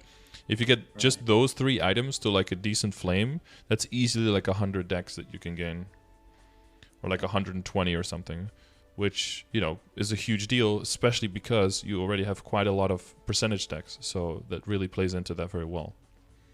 Okay. Yeah. So basically, once you get through the flame video, you'll be able to get like a priority list of like, oh, okay, these items I need to work on first, and this is the value that I roughly want to go towards. And just take baby steps, right? Just try to improve on what you have now until the item that you're working on is no longer the worst item, and then just go to whatever item is the worst item. So it'll depend on what value do they have now and what value is realistic for you to achieve at this point. and it'll also explain like what value are you aiming for in the different stages of the game that you're in. So it'll also take you to that, so you can very quickly see like, okay, this one has a lot of room for improvement, or this one is already so close, I don't need to prioritize it. Like your, I think your top, for example, has just 4% all stat and no dex, so this one will have a lot of room for improvement as well. Okay. Where you see the pants, for example, they have 5 and already 5 attacks, so those are definitely a little bit further ahead. Yeah, go for it. So ideally, you would want all stat line and like one of your main stat line in terms of flame, right? Yeah, that's usually what ends up being the easiest thing to. Yeah, it'll basically be that. For you, it'll be any combination of dex, all stat, attack, and strength, with those last two just kind of being like filler that can kind of like smoothen the deal, but they're not really the main thing you're looking for. The main thing would either be like huge chunks of main stat, or a combination of main stat and all stat is usually what you end up at, yeah. Okay. Like something like the cup, but then instead of the 32 strength being dex, like something like that would be like the goal for a lot of equips. But again, on the cup, it's a little harder to do because it's only level 140. So it's going to have to struggle a bit harder to get to those high numbers. But those are like the kind of numbers you'd want on your Abzo and on your CRA stuff. And if you can move towards that on all the items, you'll definitely see a huge difference. Okay, I think we're already... I think I'm going a little bit over time. Okay. Don't want to keep it too long. So let's see. Yeah, so for the flame thing, I'm not going to go through all of the items, but everything will make sense once you check the video and everything. Everything will make sense on the things that I just mentioned. You'll see like, oh yeah, those items are clearly much lower than where I want them to be. So they have, not that those are bad items, but they have the most room for growth. For growth, right. Yeah, especially since your Star Force is already at 16 and you're probably just waiting for a 5, 10, 15 to get it to 17. Right? Maybe. Maybe? I hate Star Forcing. I just hate it so much. Yeah, so me too. So what I do is I always just save up money and wait for Star Forcing events, because that's when you not only save money, but you save brain cells and hair that you would pull out otherwise. Do you know about the Star Force events and like when to use them? I don't know. I just know whenever it comes out, it's like usually on a Sunday, so I'll like pay attention. It's like 30% off, right? I think something like that. Yeah, so there's 3 events. One of them is 30% off. Typically, the 30% off is the best to get from 0 to 15. That's when that is the most efficient to use. And then you typically only get to 15 on items that are either going to stay with you forever, so that would be the best thing to get on that item, or because you can get them past 15. Because once you get past 15, and you probably noticed that on your Abzo, that's when you get that extra weapon attack, right? And that extra 10 weapon attack, and then the next level, is it 11? And then the next, or is it 12 and then 14? I don't know. Like every single level is more than the last level. And that's when the scaling really starts. And that's why percentage attack is so good, because you're going to get a lot of weapon attack, so much so that every single item is basically going to become like a mini weapon. If you see people running around with 20, 21, 22 star stuff, all of that has like 100 weapon attack on each item. Yeah. And that really is, it's crazy amounts. But you see like your hat, for example, is a 17 star, right? And that one has 26 attack. Yeah, getting that on all your items is a lot. So 30% off up to 15. There's another event called 1+1 event. Basically, that means that if you successfully Star Force on 10 or lower, you'll get 2 stars per success instead of 1. So that's the easiest to get to like 12 star, which would be ideal to like Star Force on mules, for example. Like you just got Pencilier gear, and then you can just half price basically get to 12. So you can make the leveling a little bit more easy if you're trying to go from 140 to 200, for example. Something like that. Or if you have a new item and you just, you can Star Force it, or you can just wait 3 days until the event and then do it for half off. That could be a nice thing. And then the other one is 5, 10, 15, which means you have 100% chance of success when you're Star Forcing from 5 to 6, from 10 to 11, and from 15 to 16. That always works. So that means for expensive items, you don't have to safeguard. And it also means it's very cheap to get if you got to 15 before, right, during 30% off. It's very cheap to make the jump from 15 to 17 because 15 to 16 is just guaranteed, no safeguard, very cheap. And then all you have to do is safeguard from 16 to 17, and it just has to work once. Because if you fail back to 15, that's fine. You just get a guaranteed 16 again. I mean, it costs money, but the amount of money you save, and we have a calculator for that, like Starforce, so you can kind of check if you want to know, like, hey, do I want to do it during an event? How much money do I save? Let's say you have an Abzo. Oh, that's not the level for Abzo. Let's say you have an Abzo, right? You're definitely going to Star Catch Hardcore, and you're going to safeguard. Let's say you get 15 to 17, right? And there's no event. That's it. There's nothing going on. On average, that costs you 1.3 bill. Well, median is 1.3 bill. Average is a little bit higher because there's always one really unlucky guy here who spends 12 bill. Of course, it's always going to be skewed towards like the higher end, right? And you're trying to do this on like 4 or 5 items. Oh, that's like 5, 6 bill, 6.5 bill that you have to like put aside for that. But if you do it during a 5, 10, 15 instead, the average cost like is less than half, and you see it's a way smaller margin, right? So this is 15 to 17 on everything. So this is why sometimes you just want to sit on your money, because your money just becomes worth more by spending it on these events. You get so much more done with the same money that, let's say, oh, I make 300 mil an hour. Okay, and if you spend that immediately, you've made 300 mil. But if you make 300 mil an hour and you spend it when it's worth double during Starforce event, that means that whole time you've essentially made 600 mil an hour, right? And you can get so much more mileage and so much more efficiency out of your money just by being patient and waiting for these events. Patience is not my strong suit. I see. Well, you can allow yourself to be patient now because your potential is so good. Your potential and all those double lines and those triple lines, even those can carry you quite a bit. So now the main thing is going to be to save money for a Starforce and just pump those to 17 with safeguarding, because that's going to be more expensive, but of course way more reliable. And you've got the 3 line on the tattoo as well. Jesus, okay. I didn't transpose those, so I might. I mean, I don't really transpose because I haven't gotten the Dom pendant or the. Yeah, that's one thing I wanted to talk about with the pendant. Do you know how the whole transposing thing works and why we do it and all that? I think someone told me that it carries over an additional stat or something when you transpose. Yeah, it's basically what it comes down to. Yeah, and then the other thing is that Dominator pendants are generally more rare, and that Sweetwater pendants you can buy backups with more dineros. And it's a higher level tier, right? It goes to 160, so instead of 12.99 lines, you have 13.10.10. So there's 3% stat to be gained there as well because of that. And because it's a higher level, the higher Star Force gives you per star more extra stats as well. So all of those things combined. And because you don't need the Dominator pendant in the set anymore, right? And that set bonus does get overpowered by the switches on the pendant. So... The fact that it's already legendary is kind of unfortunate there. But if you don't have a Dominator pendant yet, you still have to wait anyway. So for Dominator pendant in general, you get it to 16 stars. That's like the best place to transfer it. It has to do with like the optimization of the bonus stats basically, and how much you're losing in higher Star Force by doing it later. And then flame score. You will probably be aiming for something like 100 to 105 flame score, which is pretty high for a level 140 item. But the thing is, after you transpose, the Sweetwater pendant, we talked about the flame advantage for a little bit. Like Sweetwater pendant is not a flame advantage item, so you'll never really get a flame that high on it. So you'll never be reflaming it to try to improve it later on once you get stronger.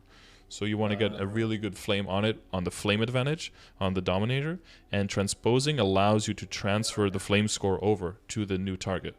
Whereas with transfer hammering, that part. Yeah, so with transfer hammering that doesn't work, but with transposing that does work. So that's why you set like a really high standard for that source item, because once it's locked in, it's locked in. You're not really going to be remaking it.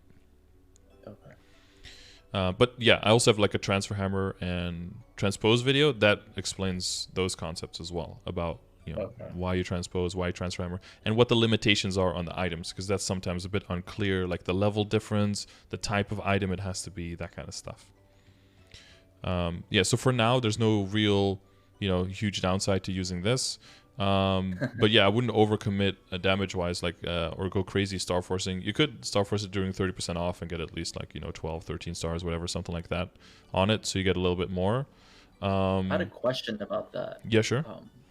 Because you know how we're getting the Star Force, we're getting the enhancement scrolls right at the end of the event. I think it's a 17-star one. I was thinking I might be a bad idea, but just to use it on the Sweetwater to save myself money, or would it be better just to transpose in the long run? Well, in the long run, transposing would be, but I don't think you have any other item that would get more value out of that scroll than the Sweetwater Pendant right now. So for now, that would be definitely a good enough idea, because as a project, getting the Dominator Pendant, upgrading it properly, all of that, it's a pretty long-term project as well. And then once you have it, transposing can take a while. It's like 10 dineros per transpose, and then even if it... and then it's not 100% success. No, it's 10%, or like less than 10%, like 5%, and it costs you 10 dineros every time. And then, so that's going to cost a bunch of dineros, and then once you have it, you'll need a bunch of backup pendants to make sure you get it to high star force, etc., etc. So it is a quite long-term project, and you have to recube it once you transfer, etc. So it's fine to have like something that fills that slot a little better than just like like a clean greed pendant or something. Yeah, you want to have something there that at least takes gives you some of that damage. But yeah, like 5, 10, 15, safeguarding everything up to 17, like saving money for that is going to be huge. The next big thing is going to be switching up, well, all the stuff that we've talked about, working on that Legion and the Lynx. The main thing is going to be to work on the flames a bit. That's going to be a lot of comparative to your Star Force and your potential. That's definitely where you can make the biggest gains. Did I miss your belt in this? I must have skipped over it a few times. Ah, we found the one you missed. You missed the belt. Yes. Oh, that's what I missed. I always find one. I think it was like 16 stars, 21%. Okay, yeah, but that's in line with everything else, so that's good. So you don't really have anything that's like widely crazy that you're overspending on, when something else could be getting way more gains with the same amount of money. So in that sense, you're doing well. Like, you're not going super overboard. Some people have like legendary, like 3-line emblem, and everything else would be epic or something. It'd be like, okay, that is definitely a priority, but that not that much, right? So everything for you is definitely much closer together. So that's like a good sign that you have like a decent balance there. The next big step will be to move into damage rings for you. So that will be Meister ring, buying reinforced ring, and then buying either solid or upgrading. Do you still have the kind of treasure ring? I blew it up. Yeah, okay. That's fine. That happens. Happens to the best of us, don't worry. I threw mine away on my DA a long time ago because I never thought it would be useful, like 2 years ago, 3 years ago. I need inventory space, man. So a Meister ring, crafting Meister and everything, you need materials and stuff like that. I don't know if you've done any work on that. Do you have any primal essences? I've been trying to get into alchemy and crafting because I wanted to craft a Dom pendant, but then I'm not really sure how to do it or how to level like alchemy, or like, because I don't even know how to level up to get wealth potions, the wealth acquisition potions. So I'm still new to that professions. Oh yeah, sure. I have, what is it, exclamation mark professions, I think, on how to level professions. Alchemy is pretty straightforward. You just gotta harvest a lot of plants. The bigger the better. Get the oils, and just make sure whatever oils you have, just turn them into potions. Like, that's basically all you do, and then you just spam that. The only oils you don't want to touch is the highest tier one. So that's the juniper and the hyssop. But like, the better the oil, the better the quality of the seed and the flower, the bigger they are when they drop. So that's like an indicator that you don't want to use those. And they're just the purple ones, basically. Just don't use the purple ones. And on all the other ones, like the green ones, the red ones, the black ones, yellow ones, brown ones, like, you can use all of those. Just go to the alchemist NPC and just check, like, hey, if I want to craft this. And all you need to get is you'll need to get those little, like, basically potion vials from the NPC called Knack. He's like on top of Ardenmill. And you just buy a bunch of those, like possibly even thousands of those, and you just keep crafting potions. Sometimes you can turn the potions into pills as well, so you can kind of like double dip with your materials. But I just craft a fuck ton of potions, and then afterwards you just throw those away. If you can't make them into pills, they're kind of useless. Just don't use the purple ones, because those are the ones you will use for the experience accumulation potion and the wealth acquisition potions. I'll probably have to check out that video. Yeah. And then it also talks about Meister and getting into Meister Crafting. So if you want to make a Dominator pendant, those cost you 5 primals, which are very rare. And the primals are also the main kind of difficult to get ingredient in making the Meister rings. So typically that's why people don't make Dominator pendants, but they just keep killing normal Arc every day over and over, because he drops the primals and he could drop the Dominator pendants. Yeah. So that's a good daily to make sure that's on your list, I guess, is normal Arc. That and what I just talked about with the rings and everything. The other daily would be to try to graduate into into Helix as soon as possible, so you can get a decent amount of coins every day, and so you can start buying like the reinforced ring, the solid ring, and then reinforced ring, solid ring, superior ring, Meister ring. Those will be the 4 rings that you're aiming for.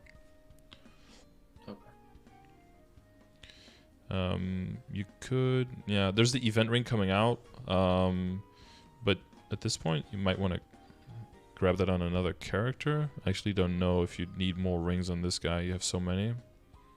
And they're all upgraded already. What are you going to do? Like get it to legendary so you can get a little bit more damage while you're mobbing, which you don't really need. Like, right. At this point, maybe there's another character that can use a ring for a bit more damage. I don't know if you have a Kana you're working on, or... Oh no, I can't play a Kana. You can, okay. I don't like being boxed into playing like a certain character just because it's kind of strong right now. That's fine. Yes, so the rings, general Star Force, not so much cubing, mostly flaming. The one thing I don't know anything about that I feel like would help me would probably be the familiars, right? Yeah, we haven't seen any familiar stuff. I don't have any. You don't have any, okay. Let me see if we went through everything else. Oh, and we didn't do inner ability yet, but that's...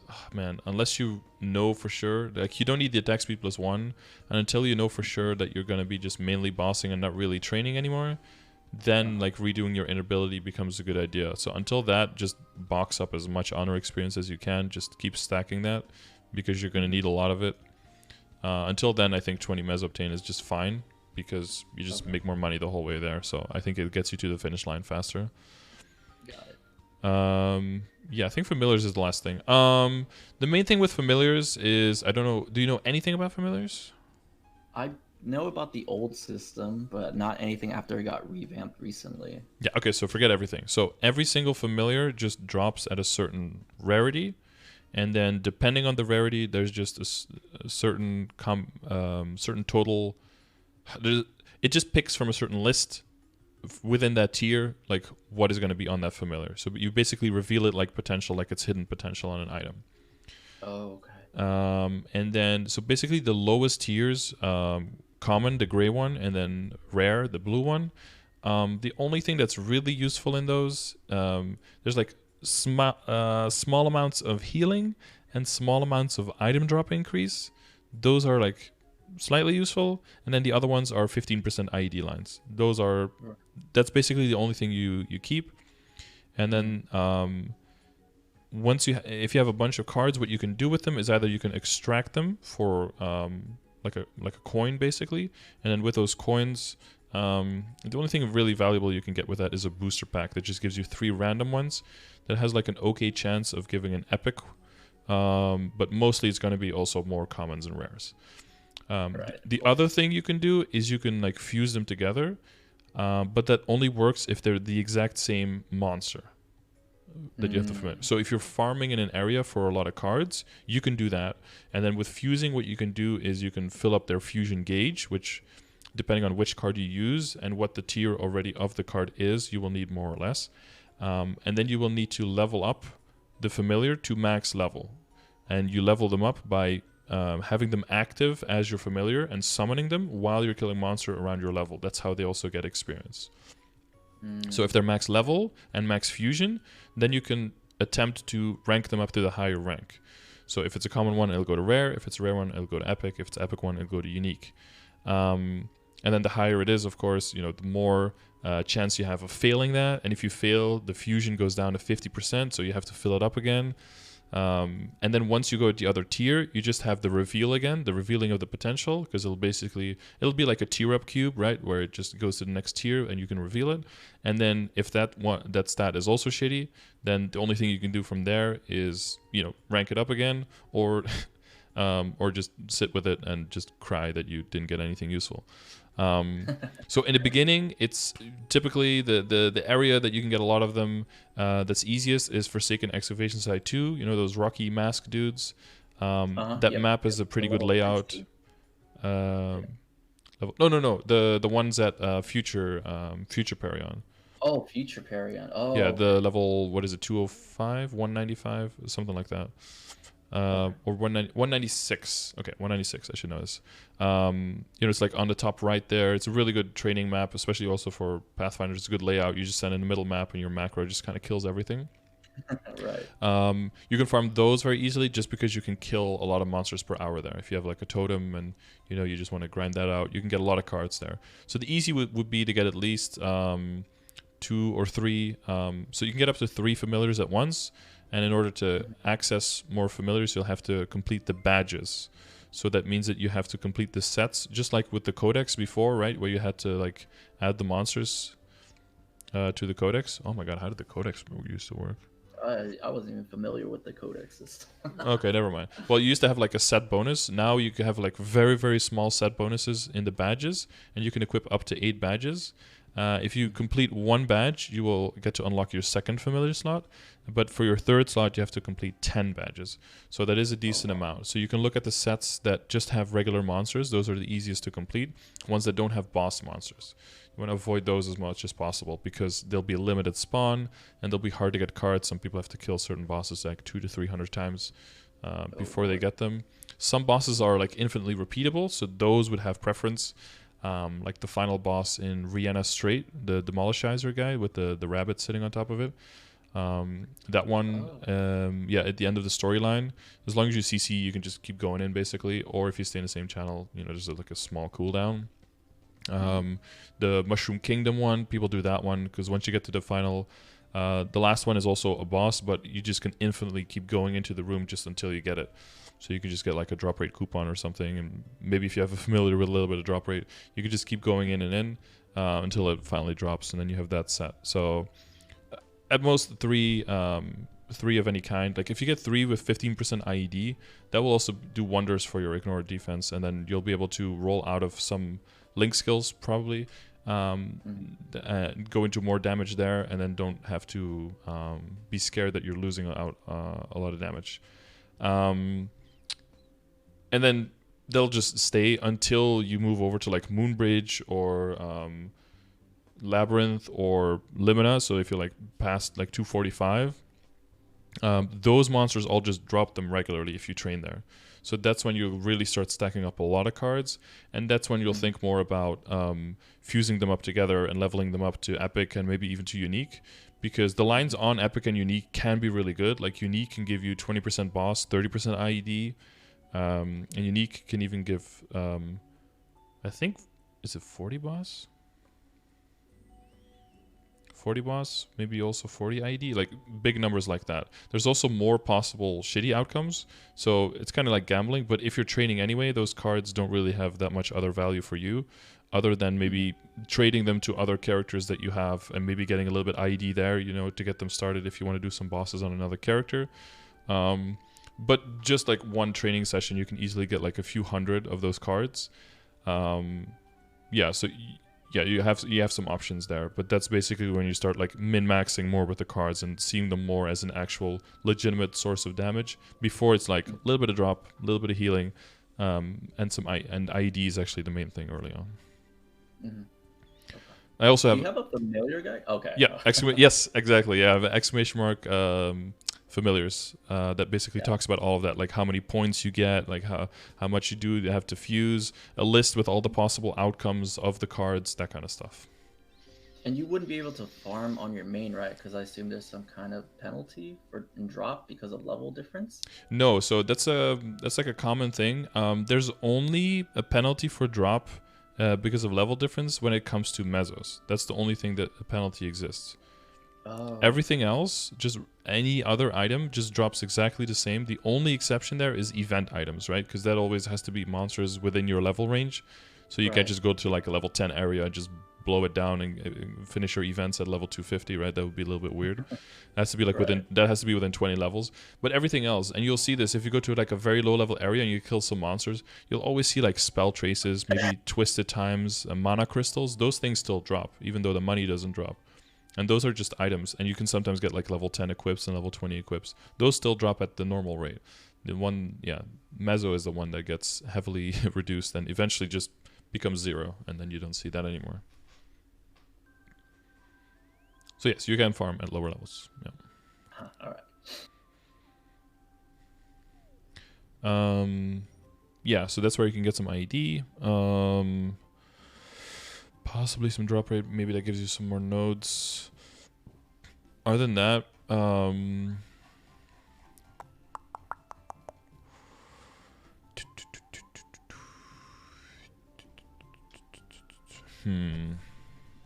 yeah. Well, so what I'm thinking is that was a lot of information. Probably a lot of this can be made sense and solidified by a lot of the videos and the resources I have. Of course. Some things in the videos will not apply to you, and then you can just let that go. But in general, as long as these concepts make sense, I think whenever you will see or hear something about like, oh, this item is changing, or they're bringing this new thing in, hopefully that'll connect with something I said here today, or something in the videos where you're like, oh, set bonuses, or like, oh, some way of upgrading, or that it interacts with something, and that maybe you don't know exactly like, oh, that means I need to switch this out for this and this for that, but that you mean like, oh, something's going on, and then maybe conceptually I understand it, right? Yeah, you just know that like something fishy is going on there, and then you'll know to either like see if I made a video about it, or see if I'm live and be like, is he talking about it, and then you could just directly ask me like, hey, is there something changing with this? And then I can either tell you like, no, it's okay for your situation, you don't have to worry, or yes, we do have to worry, and then this and this is how you can do that. Because in general, if you're just, because I'm just thinking like, how does my mom play this game? If you're just like chugging along, a lot of times there's like this gnawing feeling in the back of your head, like, I hope I'm not missing anything important, Right. Because if you're playing casually, you want to have fun, but it's hard to have fun if you, at every single time, you're thinking like, I could be missing out on something major right now and I wouldn't even know it, and that kind of feels bad.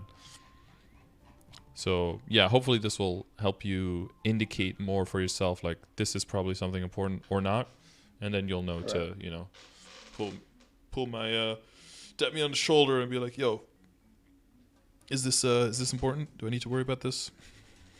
No, I'm glad I did this, because I was gonna quit Maple to play Cyberpunk for a couple months anyway. So now when I come back, I can look at the guide and be like, okay, and now I can do this and that. Yeah, maybe there'll be some updates since then. A lot of it is in files that are not static. Like things can be subject to change. So if you come back after a while and you'll know where to find it, maybe some things will be updated. Right. But yeah, man, I think with some better flames you'll see some good results, and mainly like the links in the Legion, reorganizing those, making the other setup for training, doing a little bit of Legion every now and then.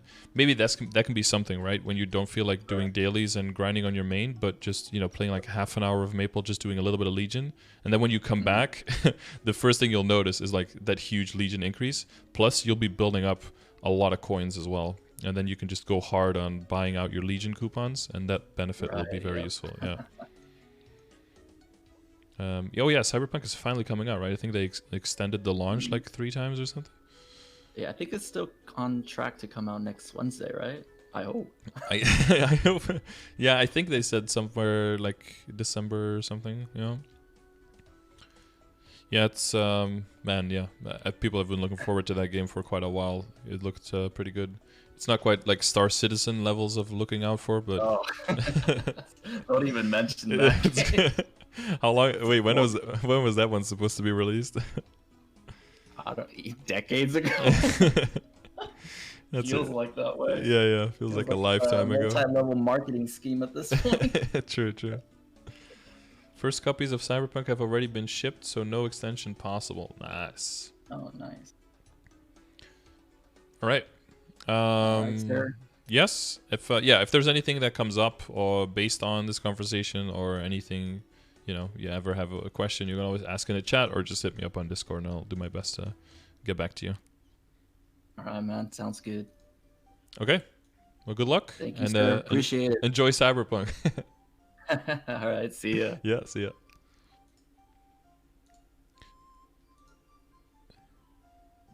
Right, I know you guys all missed the first part because the audio was cut out and everything, but I assure you it was super fucking interesting, all right? You had to be here live. You had to be there to witness it. Oh my god, I'm definitely great with audio stuff. I have to take precautions for DMCA stuff, so I have a bunch of audio settings that I need to switch around every time.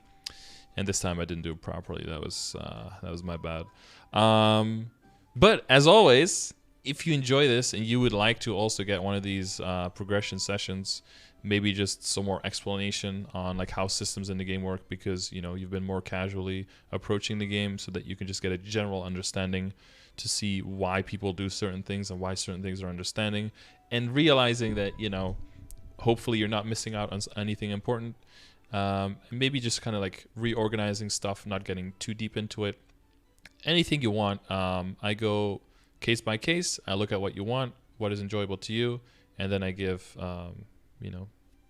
one-to-one fit advice. Not anything like super generic. It goes all over the place. Certain things return, but I'm getting wordy. If you like it, if you're interested, check the description, and then maybe I'll be talking here with you. I already have like 3 more of these lined up, so there definitely are customers out there, people who are coming back to the game and who want to make sure that they're not missing out on anything hugely important. So